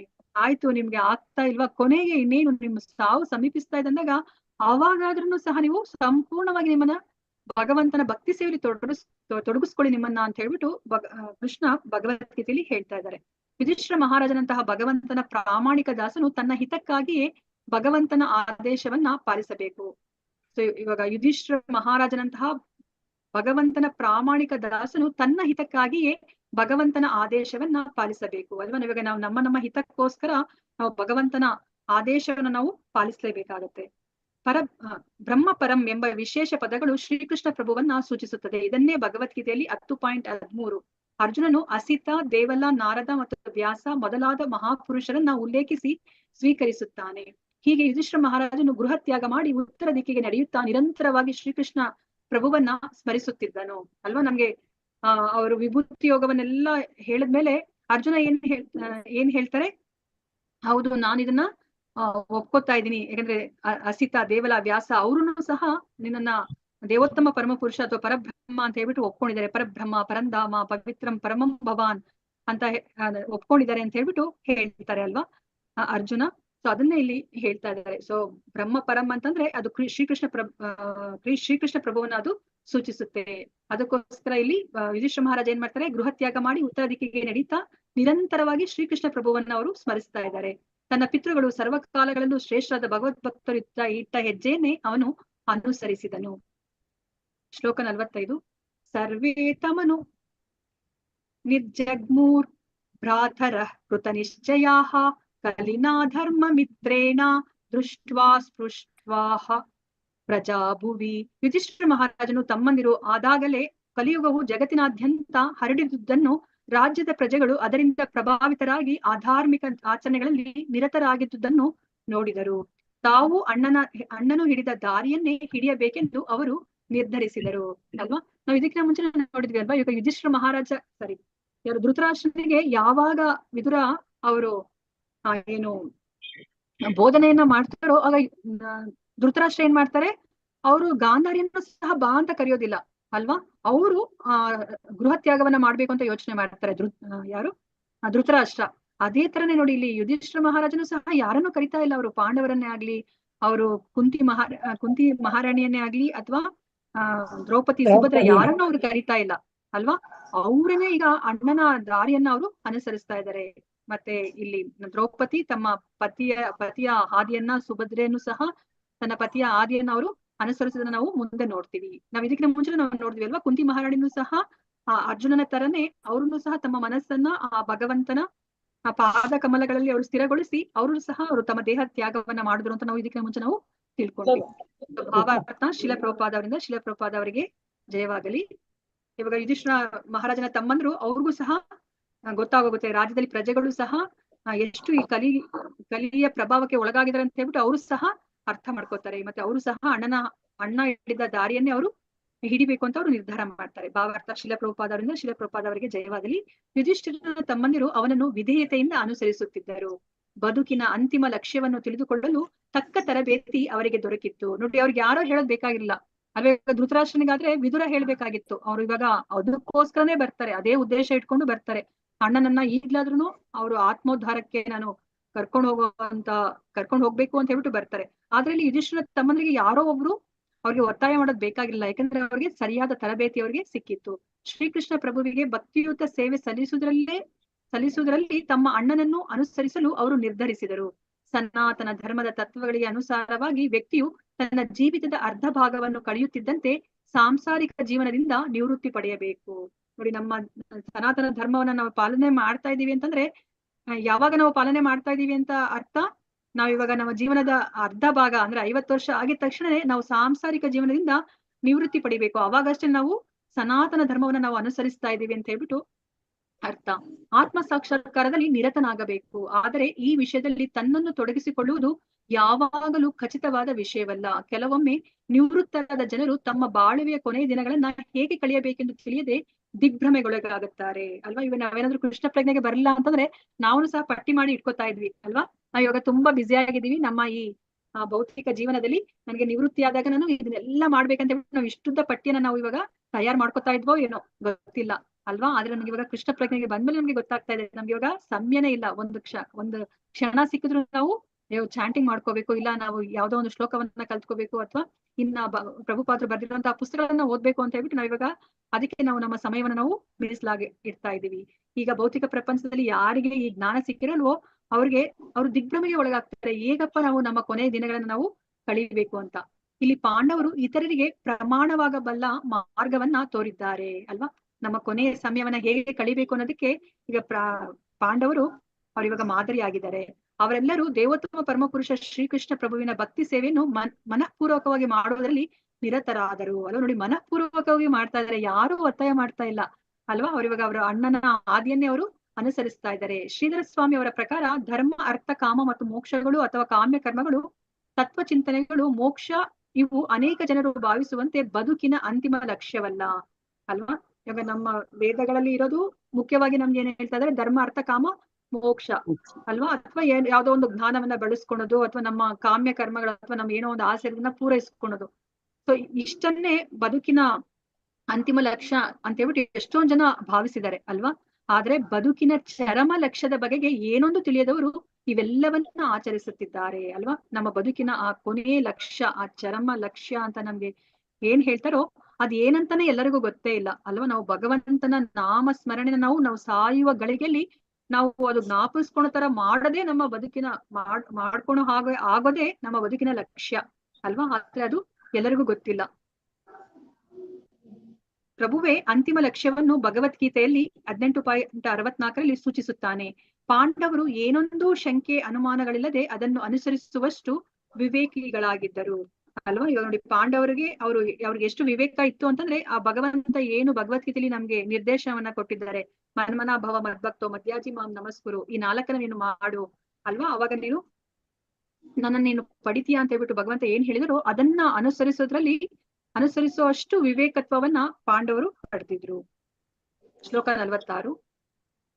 ತೇ ಸಾಧು ಕೃತ ಸರ್ವಾರ್ಥ ಜ್ಞಾತ್ವಾತ್ಯಂತಿಕಮಾತ್ಮನಃ ಮನಸಾಧಾರಯಾಮಾಸುರ್ವೈ ವೈಕುಂಠಾಚರಣಾಂಬುಜಂ. ಅವರೆಲ್ಲರೂ ಧರ್ಮ ತತ್ವಾನುಸಾರವಾಗಿ ನಡೆದಿದ್ದವರು. ಅದರ ಫಲವಾಗಿ ಪ್ರಭು ಶ್ರೀಕೃಷ್ಣನ ಚರಣ ಕಮಲಗಳೇ ಸಮಸ್ತರ ಸರ್ವೋನ್ನತ ಲಕ್ಷ್ಯ ಎಂದು ಅವರು ಸರಿಯಾಗಿಯೇ ನಿರ್ಧರಿಸಿದ್ದರು. ಆದ್ದರಿಂದ ಅವನ ದಿವ್ಯ ಪದಗಳನ್ನ ಕುರಿತು ಅವಿರತವಾಗಿ ಧ್ಯಾನ ಮಾಡಿದರು. ಅವ್ರಿವಾಗ ಜೀವನದ ಪೂರ್ತಿನೂ ಸಹ ಅವರು ನಮ್ಮ ಧರ್ಮ ತತ್ವಗಳು ಏನ್ ಹೇಳಿತ್ತೋ ಅದ್ರ ತರನೇ ಅವರು ಅನುಸರಿಸಿದ್ರು ಅಲ್ವಾ. ಅದರ ಫಲವಾಗಿ ಈಗ ಪ್ರಭು ಶ್ರೀಕೃಷ್ಣನ ಚರಣ ಕಮಲಗಳೇ ಸಮಸ್ತರ ಸರ್ವೋನ್ನತ ಲಕ್ಷ್ಯ ಎಂದು ಅವರು ಸರಿಯಾಗಿ ನಿರ್ಧರಿಸಿದ್ದರು ಅಲ್ವಾ. ಅವ್ರಿಗೆ ಗೊತ್ತಿತ್ತು ಈಗ ನಮ್ಮ ಅಂದ್ರೆ ನಮ್ಮ ಜೀವನದ ಲಕ್ಷ್ಯ ಏನು ಅಂತಂದ್ರೆ ದೇವೋತ್ತಮ ಪರಮ ಪುರುಷನ ಚರಣ ಕಮಲಗಳಲ್ಲಿ ನಮ್ಮ ಮನಸ್ಸನ್ನ ಸ್ಥಿರಗೊಳಿಸೋದೇ ನಮ್ಮ ಜೀವನದ ಲಕ್ಷ್ಯ ಅಂತ ಹೇಳ್ಬಿಟ್ಟು ಅವ್ರಿಗೆ ಗೊತ್ತಿತ್ತು. ಆದ್ರಿಂದ ಅವ್ರಿವಾಗ ಅವನ ದಿವ್ಯ ಪದಗಳನ್ನ ಕುರಿತು ಅವಿರತವಾಗಿ ಧ್ಯಾನ ಮಾಡಿದ್ರು. ಈಗ ಅವ್ರಿಗೆ ಬೇರೆ ಇನ್ ಯಾವುದೇ ಒಂದು ಯೋಚನೆ ಇಲ್ಲ ಅಲ್ವಾ. ಇವಾಗ ನಾವು ನಮ್ಮ ಮಕ್ಕಳನ್ನ ಅಥವಾ ನಮ್ಮ ಫ್ರೆಂಡ್ಸ್ ಮಕ್ಕಳನ್ನ ನಾವು ನೋಡಿರ್ಬೋದು ಅಲ್ವಾ. ಇವಾಗ ಅವ್ರೇನಾದ್ರೂ JEE-ನೋ ಅಥವಾ ನೀಟನ್ನ ಕ್ರ್ಯಾಕ್ ಮಾಡ್ಬೇಕು ಅಂತಂದ್ರೆ ಅವ್ರು ಯಾವ ತರ ಓದ್ತಾ ಇರ್ತಾರೆ, ಅವ್ರು ಯಾವ್ದ್ರ ಬಗ್ಗೆನೂ ಅವ್ರಿಗೆ ಲಕ್ಷ್ಯ ಇರೋದೇ ಇಲ್ಲ ಅಲ್ವಾ. ಊಟ ತಿಂಡಿನೂ ಸಹ ಅವ್ರ ಅಪ್ಪ ಅಮ್ಮ ತಗೊಂಡೋಗ್ ಕೊಟ್ರೆ ಅವ್ರು ಊಟ ಮಾಡ್ತಾರೆ, ಇಲ್ಲ ಅಂತಂದ್ರೆ ಅದು ಇಲ್ಲ. ಸ್ನಾನ ಮಾಡ್ತಾರಾ ಇಲ್ವಾ ಅದೂ ಗೊತ್ತಿಲ್ಲ ಅಲ್ವಾ. ಯಾವುದೇ ಒಂದು ಮನೆಯಲ್ಲಿ ಕಾರ್ಯಗಳು ನಡೀಲಿ, ಟಿವಿಯಲ್ಲಿ ಎಂತಹದೇ ಪ್ರೋಗ್ರಾಮ್ ಬರ್ಲಿ, ಯಾವ್ದ್ರ ಕಡೆನೂ ಅವ್ರಿಗೆ ಮನಸ್ಸು ಹೋಗೋದಿಲ್ಲ ಅಲ್ವಾ. ಅವ್ರಿಗೆ ಯಾವ ತರ ಅವರು ಅದ್ರಲ್ಲಿ ನಾನು ರ್ಯಾಂಕ್ ಬರ್ಲೇಬೇಕು, ಒಳ್ಳೆ ಮಾರ್ಕ್ಸ್ ಅನ್ನ ಗಳಿಸ್ಲೇಬೇಕು ಅಂತ ಹೇಳ್ಬಿಟ್ಟು ನೋಡಿ ಅವ್ರು ಹೇಗೆ ಯಜ್ಞವನ್ನ ಮಾಡ್ತಾರೆ ಅಲ್ವಾ. ಅದೇ ತರನೇ ನಾವು ನಮ್ಮ ಜೀವನ ಪೂರ್ತಿ ಅದೇ ತರನೇ ಮಾಡ್ಬೇಕು. ಈಗ ಅವ್ರಿಗೆ ಗುರಿ ಅವ್ರದ್ದೇನು ಆ ಗುರಿ ಆಗಿದ ತಕ್ಷಣ ಅವ್ರ ಏನ್ ಮಾಡ್ತಾರೆ, ಮತ್ತೆ ಫ್ರೀ ಆಗ್ಬಿಡ್ತಾರೆ. ಅಪ್ಪ ನಾನು ಇಷ್ಟು ದಿವಸ ಎಷ್ಟು ಕಷ್ಟಪಟ್ಟೆ ಅಂತ ಅಲ್ವಾ, ರಿಲ್ಯಾಕ್ಸ್ ಆಗ್ಬಿಡ್ತಾರೆ. ಆದ್ರೆ ನಾವು ಭಗವಂತನನ್ನ ಪಡೆಯೋ ತನಕನೂ ಸಹ ನಾವ್ ಇದೇ ತರ ಯಜ್ಞವನ್ನ ಮಾಡ್ಬೇಕಾಗತ್ತೆ. ನಮ್ಗೆ ಇವಾಗ ಹೇಗೆ ಆ ವಿದ್ಯಾರ್ಥಿಗಳು ಆ ವಿದ್ಯೆಯನ್ನ ಕಲ್ತ್ಕೊಳ್ಲಿಕ್ಕೆ ತಮ್ಮ ಇಂದ್ರಿಯಗಳನ್ನೆಲ್ಲ ಅವರು ಮನಸ್ಸಿನಿಂದ ಅವರು ನಿಗ್ರಹಿಸಿಕೊಂಡು ತಮ್ಮ ಮನಸ್ಸನ್ನ ಆ ಓದಿನ ಮೇಲೆ ಹೇಗೆ ಕೇಂದ್ರೀಕರಿಸಿರ್ತಾರೋ ಅದೇ ತರ ನಾವು ನಮ್ಮೆಲ್ಲ ಇಂದ್ರಿಯಗಳನ್ನ ನಾವು ಈ ಭೌತಿಕ ಪ್ರಪಂಚದ ವಸ್ತುಗಳಿಂದ ನಾವು ಹಿಂತೆಗೆದುಕೊಂಡು ನಾವು ಮನಸ್ಸಿನಲ್ಲಿ ನಾವು ನಮ್ಮ ಮನಸ್ಸನ್ನ ಆ ಭಗವಂತನಲ್ಲೇ ನಾವು ಏಕಾಗ್ರ ಚಿತ್ತವನ್ನ ನಾವು ಏಕಾಗ್ರ ಚಿತ್ತದಿಂದ ನಾವು ಧ್ಯಾನ ಮಾಡೋ ತರ ಆಗ್ಬೇಕಾಗತ್ತೆ. ಅದೇ ನಮ್ಮ ಬದುಕಿನ ಲಕ್ಷ್ಯವನ್ನಾಗಿ ನಾವು ಇಟ್ಕೋಬೇಕಾಗತ್ತೆ. ಅದನ್ನ ಇಲ್ಲಿ ಹೇಳ್ತಾ ಇದಾರೆ. ಇದನ್ನ ಪಾಂಡವರಿಗೆ ಕಷ್ಟ ಇಲ್ಲ, ಯಾಕೆಂತಂದ್ರೆ ಅವರು ಜೀವನದ ಪೂರ್ತಿ ಅವ್ರು ಆತರ ಮಾಡಿದ್ರು. ಸೊ ಕೊನೆಗಳಿಗೆಯಲ್ಲಿ ಖಂಡಿತ ಅವ್ರಿಗೆ ಕಷ್ಟ ಆಗೋದಿಲ್ಲ. ಇವಾಗ ನಮ್ಮ ವಿದ್ಯಾರ್ಥಿಗಳೇನಾದ್ರೂ ಇಡೀ ವರ್ಷ ಪೂರ್ತಿ ಅವರು ತಯಾರಿನ ನಡೆಸಿದ್ರೆ ಖಂಡಿತ ಅವರು ಎಕ್ಸಾಮ್ ದಿವಸ ಅವ್ರು ಯಾವುದೇ ಒಂದು ಉದ್ವೇಗಕ್ಕೆ ಒಳಗಾಗೋದಿಲ್ಲ ಅಲ್ವಾ. ಎಂತದೇ ಒಂದು ಕಷ್ಟದ ಪ್ರಶ್ನೆ ಕೇಳಿದ್ರು ಸಹ ಅದನ್ನ ಅವರು ಈಸಿಯಾಗಿ ಅವರು ಬರೀಲಿಕ್ಕೆ ಸಾಧ್ಯ ಆಗತ್ತೆ. ಅದೇ ತರ ನಾವು ಇಡೀ ನಮ್ಮ ಜೀವನದ ಪೂರ್ತಿ ನಾವು ತಯಾರಿಯನ್ನ ನಡೆಸಿದ್ರೆ ಖಂಡಿತ ನಮ್ಗೆ ಆ ಸಾಯುವ ಗಳಿಗೆ ಸಮಯದಲ್ಲಿ ಭಗವಂತನ ನಾಮಸ್ಮರಣೆ ನಮ್ಗೆ ಜ್ಞಾಪಕಕ್ಕೆ ಬಂದೇ ಬರುತ್ತೆ. ಅದಕ್ಕೆ ನಮ್ಗೆ ಯಾವಾಗ್ಲೂ ಪ್ರಭುಪಾದರು ಮತ್ತೆ ನಮ್ಮ ಹಿರಿಯ ಡಿವೋಟೀಸ್ ಹೇಳ್ತಾ ಇರ್ತಾರಲ್ವಾ. ಸೊ ಕೊನೆಯ ಸಮಯದಲ್ಲಿ ನಾವು ಫೋರ್ಸ್ ಮಾಡಿ ಯಾರಿಗಾದ್ರೂ ಅವ್ರ ಜೀವನದಲ್ಲಿ ಯಾವತ್ತೂ ಭಕ್ತಿಯನ್ನ ಮಾಡ್ಲೇ ಇಲ್ಲ, ಆದ್ರೆ ಅವ್ರದ್ದು ಯಾವ್ದೋ ಪುಣ್ಯದ ಕರ್ಮದ ಫಲವಾಗಿ ಅಲ್ಲಿ ಯಾರೋ ಒಬ್ಬ ಡಿವೋಟಿ ಇದ್ದು ಹರೇ ಕೃಷ್ಣ ಮಹಾಮಂತ್ರವನ್ನ ಚಾಂಟ್ ಮಾಡಿ ಚಾಂಟ್ ಅಂತಂದ್ರೆ ಅವ್ರು ಏನ್ ಹೇಳ್ತಾರೆ, ಕಾಂಟ್ ಅಂತ ಹೇಳ್ತಾರೆ ಹೊರತು ಅವ್ರು ಚಾಂಟ್ ಮಾಡೋದಿಲ್ಲ ಅಲ್ವಾ. ಅಂದ್ರೆ ನಾವು ಜೀವನ ಪೂರ್ತಿ ನಾವು ಏನನ್ನ ನಾವು ಅಭ್ಯಾಸ ಮಾಡಿರ್ತೀವೋ ಅದೇ ನಮ್ಮ ಕೊನೆಗಳಿಗೆಯಲ್ಲಿ ಬರೋದು ಅಲ್ವಾ. ಅದಕ್ಕೆ ನಮ್ಗೆ ನೋಡಿ ನಮ್ಗೆ ಏನೇ ನೋವಾದ್ರೂ ನಾವು ಅಮ್ಮ ಅಂತೀವಿ ಅಥವಾ ಅಪ್ಪ ಅಂತೀವಿ, ನಮ್ಗೆ ಕೃಷ್ಣ ಅಂತ ಬರೋದೇ ಇಲ್ಲ. ನಮ್ಗೆ ಇವಾಗ ನೋವಾದಾಗ ನಮ್ಗೆ ಕೃಷ್ಣ ಅಂತ ಬಾಯಲ್ಲಿ ಬರ್ತಿದೆ ಅಂದ್ರೆ ನಾವು ಇವಾಗ ಆ ಕೃಷ್ಣನನ್ನ ನಾವು ಅನವರ್ತ ಧ್ಯಾನ ಮಾಡ್ತಾ ಇದೀವಿ, ಹರೇ ಕೃಷ್ಣ ಮಹಾಮಂತ್ರವನ್ನ ನಾವು ಅನವರ್ತ ಹೇಳ್ಕೊತಾ ಇದೀವಿ ಅಂತ ಹೇಳ್ಬಿಟ್ಟು ಅದೊಂದು ಸೂಚನೆನ ನಮ್ಗೆ ಕೊಡುತ್ತೆ. ನಮ್ಗೆ ಈಗಲೂ ಸಹ ಅಮ್ಮ ಅಪ್ಪ ಅಂತಾನೆ ನಾವು ಹೇಳ್ತೀವಿ ಅಲ್ವಾ. ನಾವ್ ಬೇಕಾದ್ರೆ ಅದನ್ನ ನಾವು ರಿಯಲೈಸ್ ಮಾಡ್ಕೋಬಹುದು. ಈಗ ಹಿಂದಿನ ಜನ್ಮಗಳಲ್ಲಿ ಸತ್ಕರ್ಮಗಳನ್ನ ಮಾಡಿ ಎಲ್ಲ ದುಷ್ಕರ್ಮ ಕಳೆದುಕೊಂಡ್ರು ಪರಮ ಪ್ರಭು ಶ್ರೀಕೃಷ್ಣನ ಪಾದ ಕಮಲಗಳ ಮೇಲೆ ಮನಸ್ಸನ್ನ ಕೇಂದ್ರೀಕರಿಸಬಲ್ಲರು ಎಂದು ಭಗವದ್ಗೀತೆಯಲ್ಲಿ 7.28 ಭಗವಂತನು ಹೇಳಿದ್ದಾನೆ. ಪಾಂಡವರು ಈ ಜನ್ಮದಲ್ಲಿ ಮಾತ್ರವಲ್ಲ ಹಿಂದಿನ ಜನ್ಮಗಳಲ್ಲೂ ಸದಾ ಸತ್ಕರ್ಮ ನಿರತರಾಗಿದ್ದವರು. ಆದ್ದರಿಂದಾಗಿ ದುಷ್ಕರ್ಮ ಫಲಗಳ ಪರಿಣಾಮದಿಂದ ಯಾವಾಗಲೂ ದೂರವಾಗಿದ್ದವರು. ಆದ್ದರಿಂದ ಅವರು ಪರಮೋನ್ನತ ಪ್ರಭು ಶ್ರೀಕೃಷ್ಣ ಚರಣ ಕಮಲಗಳ ಮೇಲೆ ತಮ್ಮ ಮನಸ್ಸನ್ನ ಕೇಂದ್ರೀಕರಿಸುವುದು ಸಹಜವಾಗಿಯೇ ಇದೆ. ಹರೇ ಕೃಷ್ಣ. ನನ್ನ ಧ್ವನಿ ಕೇಳಿಸ್ತಾ ಇದ್ಯಾ? ಅದೇ ಸ್ವಲ್ಪ ಬ್ರೇಕ್ ಆಗ್ತದೆ. ಕೇಳಿಸುತ್ತೆ. ಧನ್ಯವಾದಗಳು. ಸೊ ಇವಾಗ ಇಲ್ಲಿ ನಮ್ಗೆ ಏನಾರ ಹೇಳ್ತಿದ್ರೆ, ನಾವ್ ಹಿಂದಿನ ದಿನದಲ್ಲಿ ತುಂಬಾ ಪುಣ್ಯ ಮಾಡಿದ್ರೆ ಅಷ್ಟೇ ನಮ್ಗೆ ಭಗವಂತನ ಸ್ಮರಣೆಯನ್ನ ಕೇಳೋಂತ ಒಂದು ನಮ್ಗೆ ಸಂದರ್ಭ ಒದಗಿ ಬರುತ್ತೆ ಅಲ್ವಾ? ಇಲ್ಲ ಅಂತಂದ್ರೆ ಅದು ಸಾಧ್ಯನೇ ಇಲ್ಲ. ಈಗ ಪಾಂಡವರು ಬರೀ ಈ ಜನ್ಮದಲ್ಲಿ ಅಲ್ಲ, ಅವ್ರು ಹಿಂದಿನ ಜನ್ಮಗಳಲ್ಲೂ ಸಹ ಭಗವಂತನ ಭಕ್ತರಾಗಿದ್ರು. ಅದಕ್ಕೋಸ್ಕರ ಅವ್ರು ಇವಾಗ ಹೇಗೆ ಅವರು ಎಲ್ಲವನ್ನ ಅವರು ವೈರಾಗ್ಯವನ್ನ ಅವರು ಪ್ರದರ್ಶಿಸಿ ಈಗ ತಮ್ಮ ಜೀವನದ ಕೊನೆಯಲ್ಲಿ ಭಗವಂತನ ನಾಮಸ್ಮರಣೆಯಲ್ಲಿ ತಮ್ಮನ್ನ ತಾವು ತೊಡಗಿಸ್ಕೊತಾ ಇರೋದು ಅದು ಸಹಜವಾಗೇ ಇದೆ ಅಂತ ಹೇಳ್ಬಿಟ್ಟು ಇಲ್ಲಿ ಹೇಳ್ತಾ ಇದಾರೆ ಪ್ರಭುಪಾದರು. ಶ್ರೀ ವಿಶ್ವನಾಥ ಚಕ್ರವರ್ತಿಯವರ ಪ್ರಕಾರ ಧರ್ಮ ಅರ್ಥ ಕಾಮ ಮೋಕ್ಷಗಳನ್ನ ದುಷ್ಕರ್ಮ ಫಲಗಳಿಂದ ಬಿಡುಗಡೆ ಹೊಂದಿರುವವರು ಒಪ್ಪುತ್ತಾರೆ. ನೋಡಿ ಇಲ್ಲಿ ಏನ್ ಹೇಳ್ತಾ ಇದಾರೆ, ಈ ಧರ್ಮ ಅರ್ಥ ಕಾಮ ಮೋಕ್ಷಗಳನ್ನ ದುಷ್ಕರ್ಮ ಫಲಗಳಿಂದ ಬಿಡುಗಡೆ ಹೊಂದಿರುವವರು ಒಪ್ತಾರೆ. ಈ 4 ತತ್ವಗಳ ಮಲಿನತೆಯಿಂದ ಪರಿಣಾಮಕ್ಕೊಳಗಾಗಿರುವವರು ಆಧ್ಯಾತ್ಮಿಕ ಆಕಾಶದಲ್ಲಿ ಪ್ರಭುವಿನ ಪಾದಕಮಲಗಳನ್ನು ತಟಕ್ಕನೆ ಒಪ್ಪಿಕೊಳ್ಳಲಾರರು. ಇವಾಗ ಯಾರು ಈ 4 ತತ್ವಗಳ ಅಂದ್ರೆ ಈ ಬರೀ 4 ತತ್ವಗಳನ್ನ ನೋಡಿ ಇಲ್ಲಿ ಮಲಿನತೆ ಅಂತಾನೆ ಹೇಳ್ತಾ ಇದ್ದಾರೆ. ಇದಕ್ಕೆ ಯಾರು ಒಳಗಾಗಿರ್ತಾರೋ ಅವರು ದೇವೋತ್ತಮ ಪರಮ ಪುರುಷನನ್ನ ಅವರು ಬೇಗ ಒಪ್ಕೊಳ್ಳೋದಿಲ್ಲ ಅಂತಾನೆ ಅವರು ಹೇಳ್ತಾ ಇದ್ದಾರೆ. ಹರೇ ಕೃಷ್ಣ, ಪ್ಲೀಸ್ ಮ್ಯೂಟ್ ಮಾಡ್ಕೊಡಿ, ನಾನ್ ಸ್ವಲ್ಪ ಹೊತ್ತು ಆಗೋಯ್ತು ಕ್ಲಾಸ್. ಹರೇ ಕೃಷ್ಣ. ಶ್ರೀ ವಿಶ್ವನಾಥ ಚಕ್ರವರ್ತಿ ಠಾಕೂರ್ ಅವರು ಏನ್ ಹೇಳ್ತಾ ಇದ್ದಾರೆ, ಈ 4 ಅವರು ನೋಡಿ ಮಲಿನತೆ ಅಂತಾನೆ ಹೇಳ್ತಾ ಇದ್ದಾರೆ. ಯಾಕಂದ್ರೆ ಧರ್ಮ ಅರ್ಥ ಕಾಮ ಮೋಕ್ಷದಲ್ಲಿ ಅವರು ನಾವು ಮತ್ತೆ ಅಲ್ಲಿ ಭಗವಂತನ ಅಲ್ಲಿ ಸೇವೆಯನ್ನ ಮಾಡುವಂತ ಒಂದು ಇಚ್ಛೆನ ನಾವು ಇಟ್ಕೋತಾ ಇಲ್ಲ ಅಲ್ವಾ? ಸೊ ನಾವು ಬರೇ ಇಲ್ಲಿರೋ ಕಷ್ಟಗಳಿಂದ ನಮ್ಮ ಮುಕ್ತಿ ಹೊಂದಬೇಕು ಅನ್ನೋದು ಒಂದೇ ಇಚ್ಛೆ ಆಗ್ತಾ ಇದೆ. ಅಂತವ್ರು ಬೇಗ ಭಗವಂತನನ್ನ ಅವರು ಒಪ್ಕೊಳ್ಳೋದಿಲ್ಲ ಅಂತಾನೆ ಇಲ್ಲಿ ಹೇಳ್ತಾ ಇದ್ದಾರೆ. ವೈಕುಂಠ ಲೋಕವು ಭೌತ ಆಕಾಶದಿಂದ ಬಹು ದೂರದ ಆಚೆಗಿದೆ. ಭೌತ ಆಕಾಶದ ನಿರ್ವಹಣೆ ದುರ್ಗಾದೇವಿಯ ಆಡಳಿತಕ್ಕೆ ಸೇರಿದ್ದು. ನೋಡಿ ಇಲ್ಲಿ ಏನ್ ಹೇಳ್ತಾ ಇದ್ರೆ, ಭೌತ ಆಕಾಶ ಅಂತಂದ್ರೆ ಈ ಭೌತಿಕ ಪ್ರಪಂಚ ದುರ್ಗಾದೇವಿಯ ಆಡಳಿತದಲ್ಲಿ ಇದೆ. ಆದ್ರೆ ಈ ವೈಕುಂಠ ಅನ್ನೋದು ತುಂಬಾ ದೂರ ಇದೆ ಅಲ್ವಾ? ನಮಗ್ ಗೊತ್ತಿರೋ ಹಾಗೇನೆ ಈ ಆಧ್ಯಾತ್ಮಿಕ ಪ್ರಪಂಚ ತುಂಬಾ ದೊಡ್ಡದಿದೆ ಅಲ್ವಾ? ಈ ಇಡೀ ಪ್ರಪಂಚವನ್ನ ಅಂದ್ರೆ ಇಡೀ ಸೃಷ್ಟಿಯನ್ನ ನಾವು 4 ಭಾಗಗಳಾಗಿ ಮಾಡಿದ್ರೆ ಒಂದು ಭಾಗ ಮಾತ್ರನೇ ಈ ಭೌತಿಕ ಪ್ರಪಂಚ ಇರೋದು. ಆ ಕೋಟ್ಯಾಂತರ ಬ್ರಹ್ಮಾಂಡಗಳೆಲ್ಲವೂ ಸೇರಿದ್ರು ಅದು ಒಂದು ಭಾಗ ಮಾತ್ರನೇ ಆಗುತ್ತೆ. ಈ ಆಧ್ಯಾತ್ಮಿಕ ಪ್ರಪಂಚನೇ ಹೆಚ್ಚಾಗಿರೋದು. ಆದ್ರೆ ಇದು ಭೌತಿಕ ಪ್ರಪಂಚಗಿನ ಇದು ತುಂಬಾ ದೂರ ಇದೆ ಅಂತ ಹೇಳ್ಬಿಟ್ಟು ಇಲ್ಲಿ ಹೇಳ್ತಾ ಇದ್ದಾರೆ. ಇದು ದುರ್ಗಾದೇವಿಯ ಆಡಳಿತದಲ್ಲಿ ಈ ಭೌತಿಕ ಪ್ರಪಂಚ ಇದೆ. ಆದ್ರೆ ವೈಕುಂಠ ಅದು ದುರ್ಗಾದೇವಿಯ ಆಡಳಿತದಲ್ಲಿ ಇಲ್ಲ, ಅದು ದೇವೋತ್ತಮ ಪರಮ ಪುರುಷನ ವೈಯಕ್ತಿಕ ಆಡಳಿತದಲ್ಲಿದೆ ಅಂತ ಹೇಳ್ಬಿಟ್ಟು ಹೇಳ್ತಾ ಇದ್ದಾರೆ. ಶ್ಲೋಕ 47-48. ತದ್ಯಾನೋದ್ರಿಕ್ತಯಾ ಭಕ್ತ್ಯಾ ವಿಶುದ್ಧ ದಿಶನಾಃ ಪರೇ ತಸ್ಮಿನ್ ನಾರಾಯಣ ಪದೇ ಏಕಾಂತ ಮತಯೋ ಗತಿಂ ಅವಾಪುರ್ ದುರವಾಪಾಂತೆ ಅಸದ್ಭಿರ್ ವಿಷಯಾತ್ಮಭಿಃ ವಿದೂತ ಕಲ್ಮಷಾಸ್ಥಾನಂ ವಿರಜೇನಾತ್ಮ ನೈವ ಹಿ. ಅನುವಾದ: ಹೀಗೆ ಅವರು ನಿರಂತರ ಭಕ್ತಿ ಸ್ಮರಣೆಯ ಫಲವಾಗಿ ಶುದ್ಧ ಪ್ರಜ್ಞೆಯಿಂದಾಗಿ ಆಧ್ಯಾತ್ಮಿಕ ಆಕಾಶವನ್ನ ಸೇರಿದರು. ಅದನ್ನಾಳುವವನು ಪರಮೋನ್ನತ ನಾರಾಯಣನಾದ ಪ್ರಭು ಶ್ರೀಕೃಷ್ಣ. ಯಾರು ಏಕೈಕ ಪರಮೋನ್ನತ ಪ್ರಭುವನ್ನು ಅವಿರತವಾಗಿ ಧ್ಯಾನ ಮಾಡುವರು ಅವರು ಮಾತ್ರ ಅಲ್ಲಿಗೆ ಹೋಗಲು ಸಾಧ್ಯ. ಗೋಲೋಕ ವೃಂದಾವನವೆಂಬ ಹೆಸರಿನ ಈ ಶ್ರೀಕೃಷ್ಣ ಪ್ರಭುವಿನ ಧಾಮವನ್ನ ಬದುಕಿನ ಭೌತಿಕ ಕಲ್ಪನೆಯಲ್ಲೇ ಮುಳುಗಿ ಹೋಗಿರುವವರು ಎಂದಿಗೂ ಪಡೆಯಲಾರರು. ಎಲ್ಲ ಬಗೆಯ ಭೌತ ಕಲ್ಮಶಗಳನ್ನ ತೊಳೆದುಕೊಂಡು ಬಿಟ್ಟಿದ್ದರಿಂದ ಪಾಂಡವರು ತಮ್ಮ ಅದೇ ದೇಹಗಳಲ್ಲಿಯೇ ಆ ಧಾಮವನ್ನ ಸೇರಿದರು. ನೋಡಿ ಇಲ್ಲಿ ಏನ್ ಹೇಳ್ತಾ ಇದ್ರೆ, ಆಧ್ಯಾತ್ಮಿಕ ಪ್ರಪಂಚವನ್ನ ಆಳ್ತಾ ಇರೋರು ದೇವೋತ್ತಮ ಪರಮ ಪುರುಷ ಅಲ್ವಾ? ಅಲ್ಲಿಗೆ ಹೋಗ್ಬೇಕು ಅಂತಂದ್ರೆ 3 ಹೊತ್ತು ಇಲ್ಲಿ ಭೌತಿಕ ಕಲ್ಪನೆಯಲ್ಲೇ ಅಥವಾ ಈ ಭೌತಿಕ ವಿಚಾರದಲ್ಲೇ ಇರೋರು ಹೋಗ್ಲಿಕ್ಕೆ ಅಂತೂ ಖಂಡಿತ ಸಾಧ್ಯ ಆಗೋದಿಲ್ಲ. ಯಾರು ಈ ಭೌತ ಕಶ್ಮಲಗಳನ್ನ ತೊಳ್ಕೊಂಡಿದಾರೋ ಅವ್ರು ಮಾತ್ರನೇ ಅವ್ರು ಹೋಗ್ಲಿಕ್ಕೆ ಸಾಧ್ಯ. ಈಗ ಪಾಂಡವರು ತಮ್ಮ ಭೌತಿಕವಾದ ಆ ಕಲ್ಮಶಗಳನ್ನೆಲ್ಲ ಅವ್ರು ತೊಳ್ಕೊಂಡಿದ್ರು.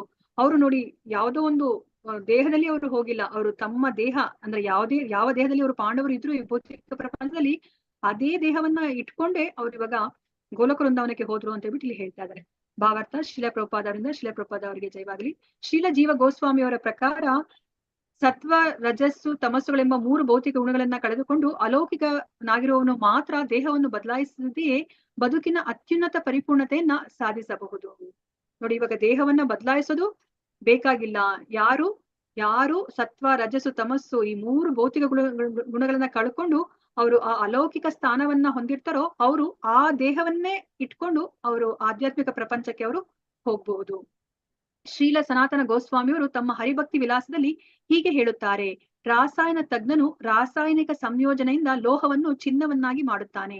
ಹಾಗೆಯೇ ಒಬ್ಬ ಸದ್ಗುರುವಿನ ನಿರ್ದೇಶನದಲ್ಲಿ ಆಧ್ಯಾತ್ಮಿಕ ಸಾಧನೆಗಳನ್ನು ಕೈಗೊಳ್ಳುವ ವ್ಯಕ್ತಿಯು ಅವನು ಏನೇ ಆಗಿರಲಿ ದ್ವಿಜನಾದ ಬ್ರಾಹ್ಮಣನ ಪರಿಪೂರ್ಣತೆಯನ್ನ ಸಾಧಿಸುತ್ತಾನೆ. ಆದ್ದರಿಂದ ದೇಹವನ್ನು ಬದಲಾಯಿಸದೆಯೇ ಒಬ್ಬ ಬ್ರಾಹ್ಮಣನಾಗಲು ಅಥವಾ ದೇಹ ಪರಿವರ್ತನೆ ಇಲ್ಲದೆ ಭಗವದ್ಧಾಮಕ್ಕೆ ಮರಳಿ ಹೋಗಲು ಅಗತ್ಯವಾಗಿರುವುದು ಮುಖ್ಯವಾಗಿ ಗುರುವಿನ ನಿರ್ದೇಶನ. ನೋಡಿ, ಕೊನೆಗೆ ನಮ್ಗೆ ಇವಾಗ ಏನ್ ಹೇಳ್ತಾ ಇದ್ರೆ, ಸೊ ಗುರುವಿನ ನಿರ್ದೇಶನದಿಂದ ಅಷ್ಟೇನೆ ನಾವು ಭಗವಂತನ ಲೋಕಕ್ಕೆ ಹೋಗ್ಲಿಕ್ಕೆ ಸಾಧ್ಯ ಆಗತ್ತೆ. ನಾವು ಅಂದ್ರೆ ಈ ಸತ್ವ ರಜೋ ತಮೋಗುಣಗಳನ್ನ ಮೀರಿ ನಾವು ಆ ಶುದ್ಧ ಪ್ರಜ್ಞೆಗೆ ಬರ್ಬೇಕು ಅಂತಂದ್ರೆ ನಾವು ಗುರುವಿನ ಆದೇಶದ ಪ್ರಕಾರನೇ ನಾವು ಏನು ಜೀವನವನ್ನ ನಡೆಸಬೇಕಾಗುತ್ತೆ. ಅವಾಗ ನಾವು ಇದೇ ದೇಹವನ್ನ ಇಟ್ಕೊಂಡು ನಾವು ಭೌತಿಕ ಪ್ರಪಂಚವನ್ನ ಬಿಟ್ಟು ಆಧ್ಯಾತ್ಮಿಕ ಪ್ರಪಂಚಕ್ಕೆ ನಾವು ಹೋಗಬಹುದು. ಇಲ್ಲಿ ಹಿ ಅನ್ನೋ ಒಂದು ಪದವನ್ನ ಆ ಶ್ಲೋಕದಲ್ಲಿ ಹೇಳಿದರೆ ಅದು ಈ ಸತ್ಯವನ್ನ ಸ್ಥಿರಪಡಿಸುತ್ತೆ ಅಂತ ಹೇಳ್ಬಿಟ್ಟು ಇಲ್ಲಿ ಹೇಳ್ತಾ ಇದ್ದಾರೆ. ಅದು ನಿಸ್ಸಂದೇಹವಾದದ್ದು ಎಂದು ಶೀಲ ಜೀವ ಗೋಸ್ವಾಮಿಯವರು ಹೇಳುತ್ತಾರೆ. ನೋಡಿ, ಇವಾಗ ಇಲ್ಲಿ ಜೀವ ಗೋಸ್ವಾಮಿಯವರು ಹೇಳ್ತಾ ಇದ್ದಾರೆ, ಸನಾತನ ಗೋಸ್ವಾಮಿಯವರು ಸಹ ಹೇಳ್ತಾ ಇದ್ದಾರೆ, ನಾವಿರೋ ದೇಹವನ್ನೇ ಇಟ್ಕೊಂಡು ನಾವು ಆಧ್ಯಾತ್ಮಿಕ ಪ್ರಪಂಚಕ್ಕೆ ಹೋಗ್ಬೋದು ಅಂತ. ಭಗವದ್ಗೀತೆಯು 14:26 ಶ್ರೀಲ ಜೀವ ಗೋಸ್ವಾಮಿಯವರ ಈ ಹೇಳಿಕೆಯನ್ನ ಸಮರ್ಥಿಸುತ್ತದೆ. ಯಾರು ಕ್ರಮ ತಪ್ಪದೆ ನಿರಂತರವಾಗಿ ಪರಮ ಪ್ರಭುವಿನ ಭಕ್ತಿಯುತ ಸೇವೆಯನ್ನು ಮಾಡುತ್ತಾರೆಯೋ ಅವರು ತ್ರಿಗುಣಗಳ ಮಾಲಿನ್ಯವನ್ನ ಕಳೆದುಕೊಂಡು ಬ್ರಹ್ಮ ಪರಿಪೂರ್ಣತೆಯನ್ನ ಹೊಂದಬಹುದು.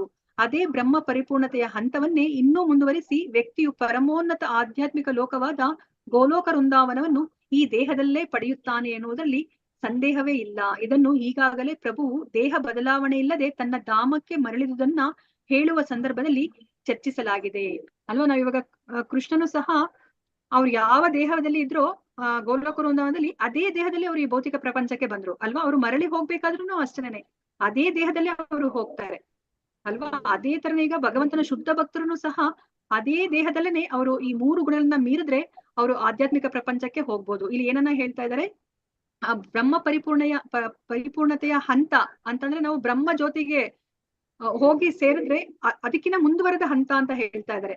ಅದೇ ಬ್ರಹ್ಮ ಪರಿಪೂರ್ಣತೆಯ ಹಂತವನ್ನೇ ಇನ್ನೂ ಮುಂದುವರಿಸಿದ್ರೆ ಏನಾಗತ್ತೆ, ವ್ಯಕ್ತಿಯು ಪರಮೋನ್ನತ ಆಧ್ಯಾತ್ಮಿಕ ಲೋಕವಾದ ಗೋಲೋಕ ವೃಂದಾವನವನ್ನ ಅವರು ಸೇರಬಹುದು. ಇಲ್ಲ ಅಂತಂದ್ರೆ ಏನಾಗುತ್ತೆ, ನಾವು ಮತ್ತೆ ಅಲ್ಲಿ ನಮ್ಮ ಈ ಪ್ರಯತ್ನ ಏನಿದೆಯೋ ಅದು ಅಪರಿಪೂರ್ಣವಾಗುತ್ತೆ. ನಾವು ಬರೀ ಅಲ್ಲಿ ಆ ಬ್ರಹ್ಮ ಲೋಕಕ್ಕೆ ಹೋದ್ರೆ ಅಲ್ಲಿ ಯಾವುದೇ ಒಂದು ಭಗವಂತನ ಸೇವಾ ಅವಕಾಶ ಇಲ್ಲ. ಯಾಕಂದ್ರೆ ಜೀವಿಯಾಗಿ ನಾವು ಭಗವಂತನ ವಿಭಿನ್ನ ಅಂಶವಾಗಿ ನಾವು ಸೇವೆಯನ್ನೇ ಮಾಡ್ಬೇಕಾಗತ್ತೆ. ಸೇವೆಯನ್ನ ಮಾಡ್ತಾ ಇಲ್ಲ ಅಂತಂದ್ರೆ ಅಲ್ಲಿ ಮತ್ತೆ ಅಲ್ಲಿ ಅಪರಿಪೂರ್ಣವಾದ ಹಂತವನ್ನೇ ನಾವು ತಲುಪ್ತೀವಿ. ನಾವು ಪರಿಪೂರ್ಣವಾದ ಹಂತವೇ ನಮ್ಮ ಜೀವನದ ಲಕ್ಷ್ಯವಾಗ್ಬೇಕು ಅಲ್ವಾ. ನಾವು ಗೋಲೋಕ ವೃಂದಾವನಕ್ಕೆ ನಾವು ಹೋಗ್ಬೇಕಾಗತ್ತೆ. ಅದನ್ನೇ ಇಲ್ಲಿ ಹೇಳ್ತಾ ಇದ್ದಾರೆ. ಶ್ಲೋಕ 49. ಇವಾಗ ವಿದುರನ ಬಗ್ಗೆ ಹೇಳ್ತಾ ಇದ್ದಾರೆ. ಈಗ ಪಾಂಡವರು ಇವಾಗ ನಾವ್ ಇಲ್ಲಿ ತನಕ ನೋಡಿರೋ ಹಾಗೇನೆ ದೇವೋತ್ತಮ ಪರಮ ಪುರುಷ ಕೃಷ್ಣ ಅವರು ಆಧ್ಯಾತ್ಮಿಕ ಪ್ರಪಂಚಕ್ಕೆ ಅವರು ಹೋಗಿ ಆಯ್ತು.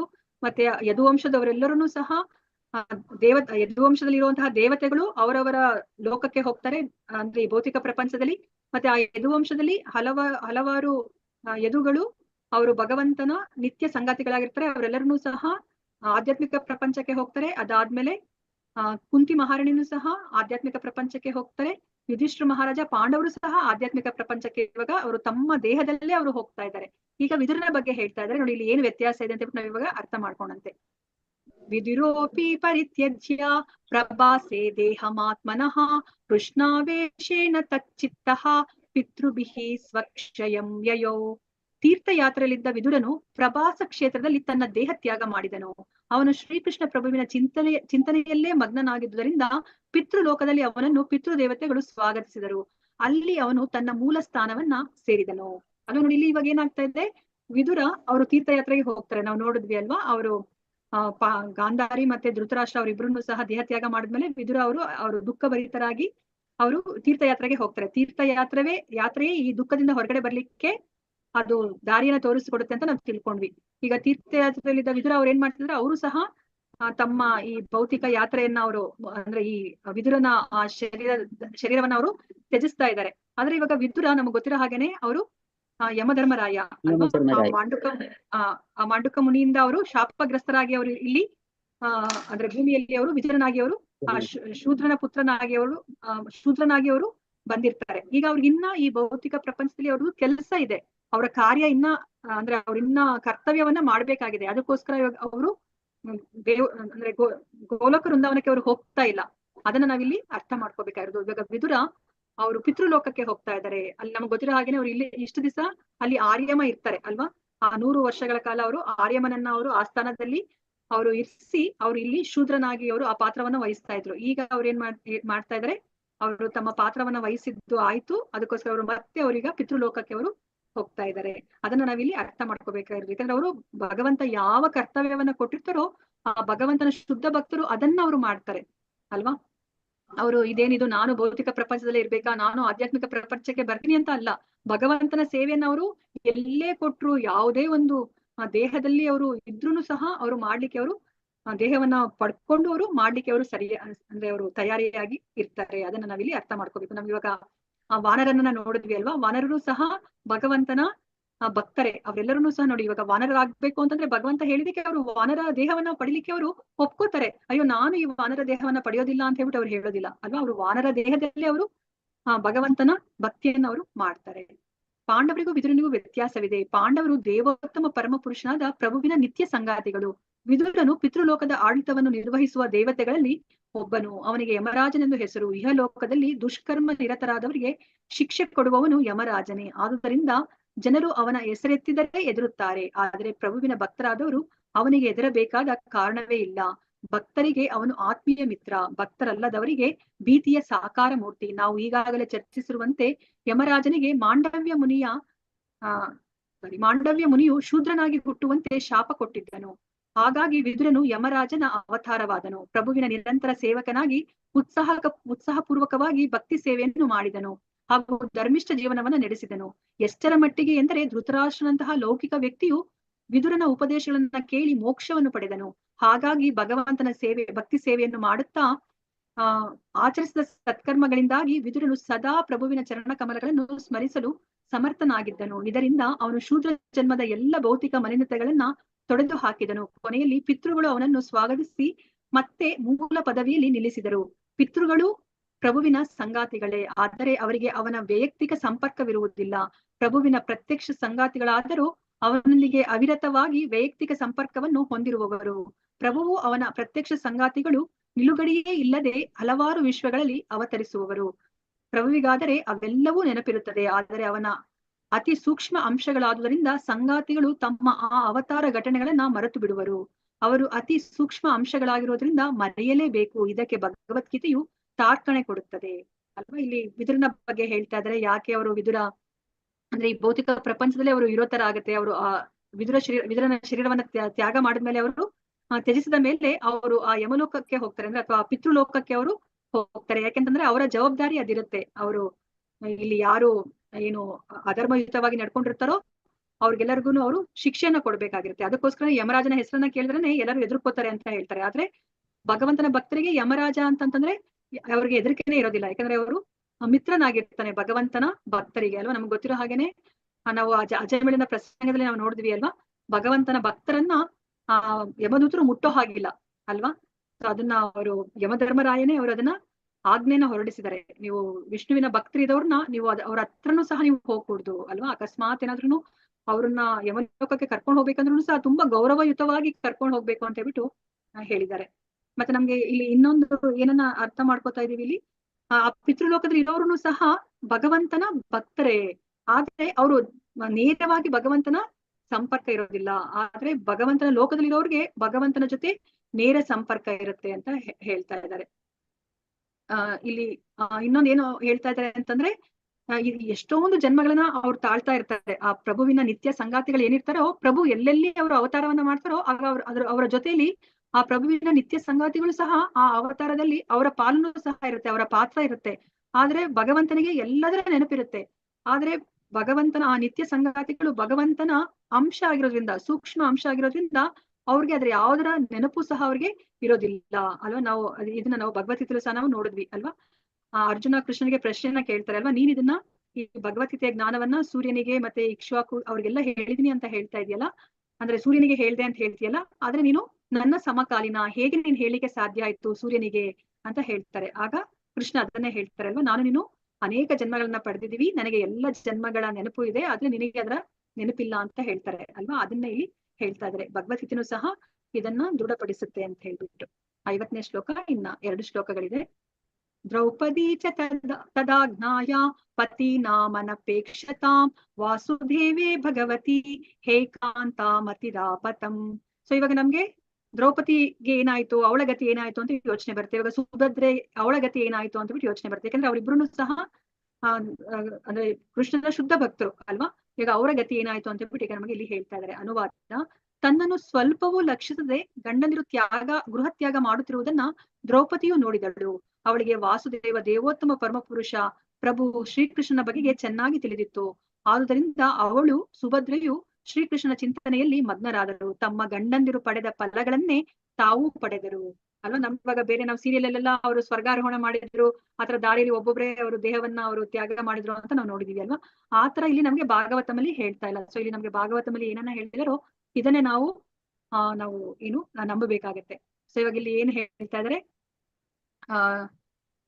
ಏನು ದ್ರೌಪದಿ ಮತ್ತೆ ಸುಭದ್ರೆ ಅವ್ರಿಗೂ ಸಹ ದೇವೋತ್ತಮ ಪರಮಪುರುಷನ ಬಗ್ಗೆ ಚೆನ್ನಾಗಿ ಗೊತ್ತಿತ್ತು. ಅದಕ್ಕೋಸ್ಕರ ಈಗ ತಮ್ಮ ಗಂಡಂದ್ರೆಲ್ಲರೂ ಸಹ ದೇವೋತ್ತಮ ಪರಮಪುರುಷನ ಪಾದ ಕಮಲದಲ್ಲಿ ತಮ್ಮ ಮನಸ್ಸನ್ನ ಸ್ಥಿರಗೊಳಿಸಿರೋದನ್ನ ನೋಡಿ ಅವ್ರನ್ನು ಸಹ ಆ ದೇವೋತ್ತಮ ಪರಮಪುರುಷನ ಪಾದಗಳಲ್ಲಿ ಅವರು ತಮ್ಮ ಮನಸ್ಸನ್ನ ಸ್ಥಿರಗೊಳಿಸ್ತಾರೆ. ಮತ್ತೆ ಅವರು ತಮ್ಮ ಪತಿಗೆ ಏನು ಗತಿ ಸಿಗುತ್ತೋ ಅದೇ ಫಲವನ್ನ ಅವರು ಪಡೀತಾರೆ. ಭಾವಾರ್ಥ: ಶಿಲಪ್ರಭುಪಾದ ಅವರಿಂದ ಶಿಲಪ್ರಭುಪಾದ ಅವರಿಗೆ ಜಯವಾಗಲಿ. ಒಂದು ವಿಮಾನದಲ್ಲಿ ಕುಳಿತು ಪ್ರಯಾಣ ಮಾಡುತ್ತಿರುವ ವ್ಯಕ್ತಿಯು ಒಂದೇ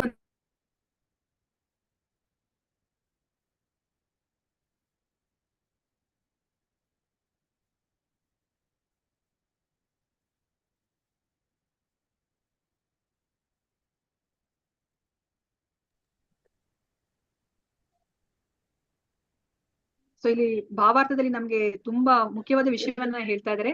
ಸೊ ನಾವ್ ಇವಾಗ ಈ ಆಧ್ಯಾತ್ಮಿಕ ಮಾರ್ಗದಲ್ಲಿ ಮುನ್ನಡೀತಾ ಇದ್ದಾಗ ಇವಾಗ ನಾವು ನೋಡಿದ್ವಿ ಅಲ್ಲ, ನೋಡಿ ಯಾರ ಬಗ್ಗೆನೂ ಕಾಳಜಿ ವಹಿಸ್ತಾ ಇಲ್ಲ. ಇವಾಗ ಯುಧಿಷ್ಠಿರ ಮಹಾರಾಜ ಏನ್ ಯೋಚನೆ ಮಾಡ್ತಾರೆ, ನಾನು ಭಗವದ್ ಧಾಮಕ್ಕೆ ಹೋಗ್ಬೇಕು ಅಂತ ನಿರ್ಧಾರ ಮಾಡಿದಾಗ ಅವರು ತಮ್ಮಂದಿರ ಮೇಲೆ ಏನೂ ಅವಲಂಬಿತರಾಗಿಲ್ಲ. ಈಗ ಮತ್ತೆ ಪಾಂಡವರೆಲ್ಲರನ್ನೂ ಸಹ ಅವರು ಭಗವಂತನ ಲೋಕಕ್ಕೆ ಹೋಗ್ಬೇಕು ಅಂತ ಪ್ರಯಾಣಕ್ಕೆ ಅವರು ಸಿದ್ಧರಾದಾಗ ಅವರು ದ್ರೌಪದಿ ಬಗ್ಗೆ ಆಗ್ಲಿ ಸುಭದ್ರೆ ಬಗ್ಗೆ ಆಗ್ಲಿ ಅವ್ರು ಏನು ಯೋಚನೆ ಮಾಡ್ತಾ ಇಲ್ಲ. ನಾವು ಕುಂತಿ ಮಹಾರಾಣಿಯನ್ನು ನೋಡಿದ್ವಿ, ಅವ್ರು ಇವಾಗ ಪಾಂಡವರ ಬಗ್ಗೆನೇ ಯೋಚನೆ ಮಾಡಿಲ್ಲ. ಅವರು ಭಗವದ್ ಧಾಮಕ್ಕೆ ಅವರು ತೆರಳಿದ್ರು ಅಲ್ಲ. ನೋಡಿ ಪ್ರಭುಪಾದರು ಅದಕ್ಕೆ ಇಲ್ಲಿ ತುಂಬಾ ಸುಂದರವಾದ ದೃಷ್ಟಾಂತವನ್ನ ಅವ್ರು ಕೊಡ್ತಾ ಇದಾರೆ, ಒಂದು ಹೋಲಿಕೆನ ಕೊಡ್ತಾ ಇದಾರೆ.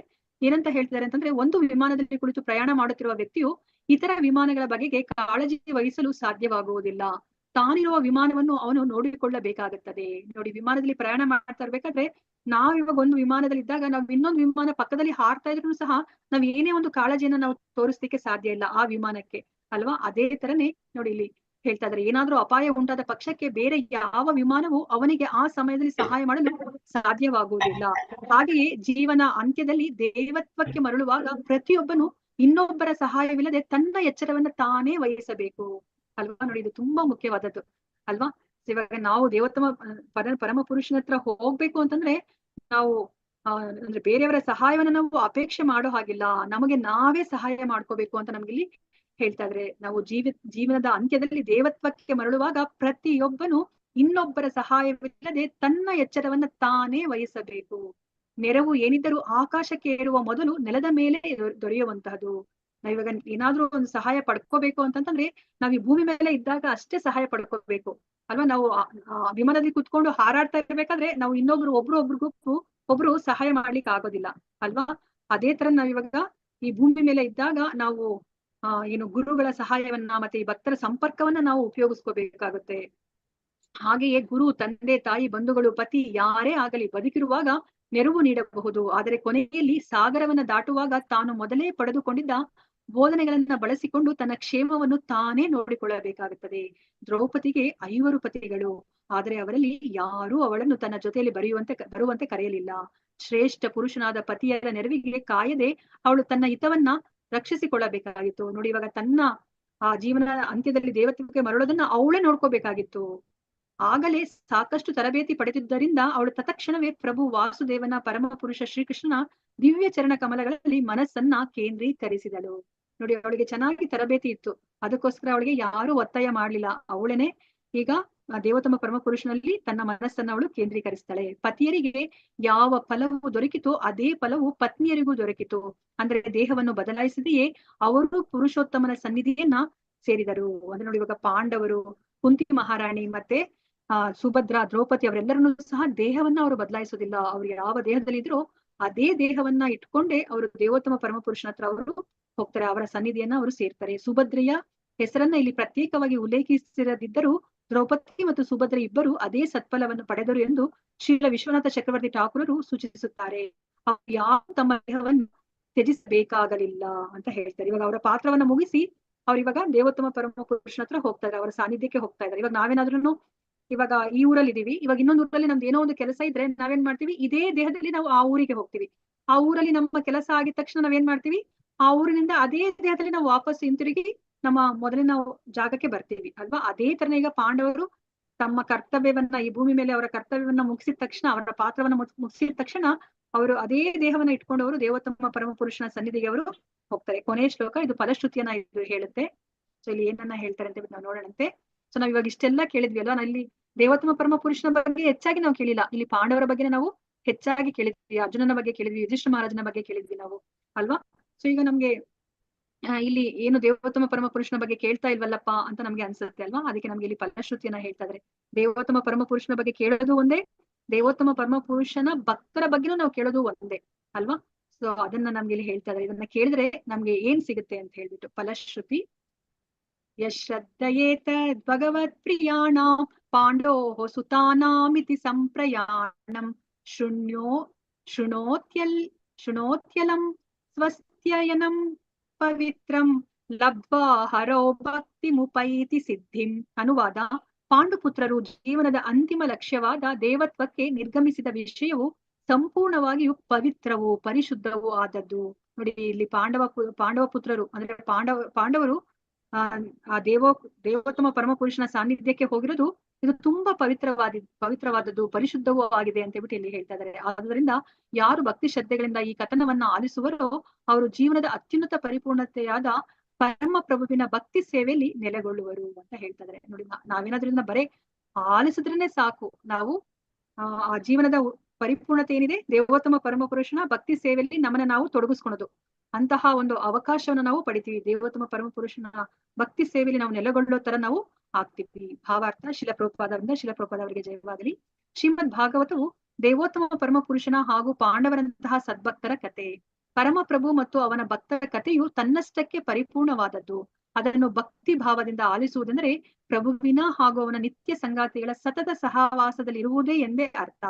ಶ್ರೀಮದ್ ಭಾಗವತವನ್ನು ಶ್ರವಣ ಮಾಡುವುದರಿಂದ ಮಾನವನು ಬದುಕಿನ ಅತ್ಯುನ್ನತ ಪರಿಪೂರ್ಣತೆಯನ್ನ ಸಾಧಿಸಬಹುದು, ಅಂದರೆ ತನ್ನ ಭಗವದ್ಧಾಮಕ್ಕೆ ಮರಳಿ ಹೋಗಬಹುದು. ಇದರಲ್ಲಿ ಯಾವ ಸಂದೇಹವೂ ಇಲ್ಲ ಅಂತ ಹೇಳ್ಬಿಟ್ಟು ಹೇಳ್ತಾ ಇದ್ದಾರೆ ಪ್ರಭುಪಾದರು ಭಾವಾರ್ಥದಲ್ಲಿ ಅಲ್ವಾ. ಭಗವಂತನ ಬಗ್ಗೆ ಕೇಳುದು ಒಂದೇ, ಭಗವಂತನ ಶುದ್ಧ ಭಕ್ತರ ಬಗ್ಗೆ ನಾವು ಕೇಳುದು ಒಂದೇ. ಯಾಕಂದ್ರೆ ಭಗವಂತನ ಶುದ್ಧ ಭಕ್ತರು ಅಂತಂದ್ರೆ ಅಲ್ಲಿ ಭಗವಂತ ಬಂದೇ ಬರ್ತಾರೆ ಅಲ್ವಾ. ಅದನ್ನು ಸಹ ಪರಿಪೂರ್ಣವಾಗಿರುವಂತದ್ದು. ಅದಕ್ಕೋಸ್ಕರ ನಾವು ಬೇರೆ ಏನೋ ಮಾಡೋದು ಬೇಡ, ನಾವು ಅದನ್ನ ಶ್ರವಣ ಮಾಡಿದ್ರೆ ಸಾಕು, ನಾವು ನಮ್ಮ ಜೀವನದ ಪರಿಪೂರ್ಣತೆನ ನಾವು ಪಡಿತೀವಿ. ಅಂದ್ರೆ ದೇವೋತ್ತಮ ಪರಪುರುಷನ ಸಾನ್ನಿಧ್ಯವನ್ನ ನಾವು ಪಡಿತೀವಿ ಅಂತ ಹೇಳ್ಬಿಟ್ಟು ಹೇಳ್ತಾ ಇದ್ದಾರೆ. ಮತ್ತೆ ಇದರಲ್ಲಿ ಯಾವ ಸಂದೇಹವೂ ಇಲ್ಲ ಅಂತ ಹೇಳ್ಬಿಟ್ಟು ಹೇಳ್ತಾ ಇದ್ದಾರೆ. ಇಲ್ಲಿಗೆ ಶ್ರೀಮದ್ ಭಾಗವತದ 1ನೇ ಸ್ಕಂದದ ಪಾಂಡವರ ಸಕಾಲಿಕ ನಿವೃತ್ತಿ ಎಂಬ 15ನೇ ಅಧ್ಯಾಯದ ಭಕ್ತಿ ವೇದಾಂತ ಭಾವಾರ್ಥವು ಮುಗಿಯಿತು. ಶ್ರೀಮದ್ ಭಾಗವತಂ ಗ್ರಂಥ ಮಹಾರಾಜ್ ಕಿ ಜೈ, ಶಿಲ ಪ್ರಭುಪಾದ್ ಕಿ ಜೈ, ಶಿಲ ಗುರುದೇವ್ ಕಿ ಜೈ. ಇಲ್ಲಿ ನೆರೆದಿರುವ ಅನಂತ ಕೋಟಿ ವೈಷ್ಣವ ಭಕ್ತರೊಂದಿಗೆ ಕಿ ಜೈ. ವಾಂಚಕಲ್ಪತರುಭ್ಯಶ್ಚ ಕೃಪಾ ಸಿಂಧುಭ್ಯೇವ ಚ ಪತಿತಾನಾಂ ಪಾವನೇಭ್ಯೋ ವೈಷ್ಣವೇಭ್ಯೋ ನಮೋ ನಮಃ. ಹರೇ ಕೃಷ್ಣ ಕೃಷ್ಣ ಕೃಷ್ಣ ಹರೇ ಹರೇ, ಹರೇ ರಾಮ ರಾಮ ರಾಮ ಹರೇ ಹರೇ. ಸೊ ನಾವು ಇವಾಗ ಪಾಂಡವರ ಸಕಾಲಿಕ ನಿವೃತ್ತಿ ಅದನ್ನ ನಾವು ಅರ್ಥ ಮಾಡ್ಕೊಂಡ್ವಿ. ಸೊ ನಾಳೆ ದಿವಸ ಇವಾಗ ಪರೀಕ್ಷಿತ ಮಹಾರಾಜನ ಆಡಳಿತವನ್ನ ನಾವು ನೋಡ್ತೀವಿ. ನಿಮ್ಗೆ ಅದ್ರ ಬಗ್ಗೆ ತಿಳಿಸಿಕೊಡ್ತಾರೆ. ಸೊ ಪರೀಕ್ಷಿತ ಮಹಾರಾಜನ ಆಡಳಿತ ಹೇಗಿತ್ತು ಅಂತ ಹೇಳ್ಬಿಟ್ಟು, ಸೊ ಆಗ ಶೌನಕಾದಿ ಋಷಿಗಳ ಪ್ರಶ್ನೆಗೆ ಸೂತ ಗೋಸ್ವಾಮಿ ಅವರು ತುಂಬಾ ಸಂಕ್ಷಿಪ್ತವಾಗಿ ಉತ್ತರವನ್ನ ಕೊಡ್ತಾರೆ. ಅಂದ್ರೆ ಪರೀಕ್ಷಿತ ಮಹಾರಾಜನ ಜನನ ಸಂದರ್ಭದಲ್ಲಿ ಅವ್ರು ಎಂತಹ ರಾಜನಾಗ್ತಾರೆ ಮುಂದೆ ಅಂತ ಹೇಳ್ಬಿಟ್ಟು ಅವರು ಭವಿಷ್ಯವನ್ನ ಹೇಳಿರ್ತಾರೆ ಬ್ರಾಹ್ಮಣರು ಅಲ್ವಾ.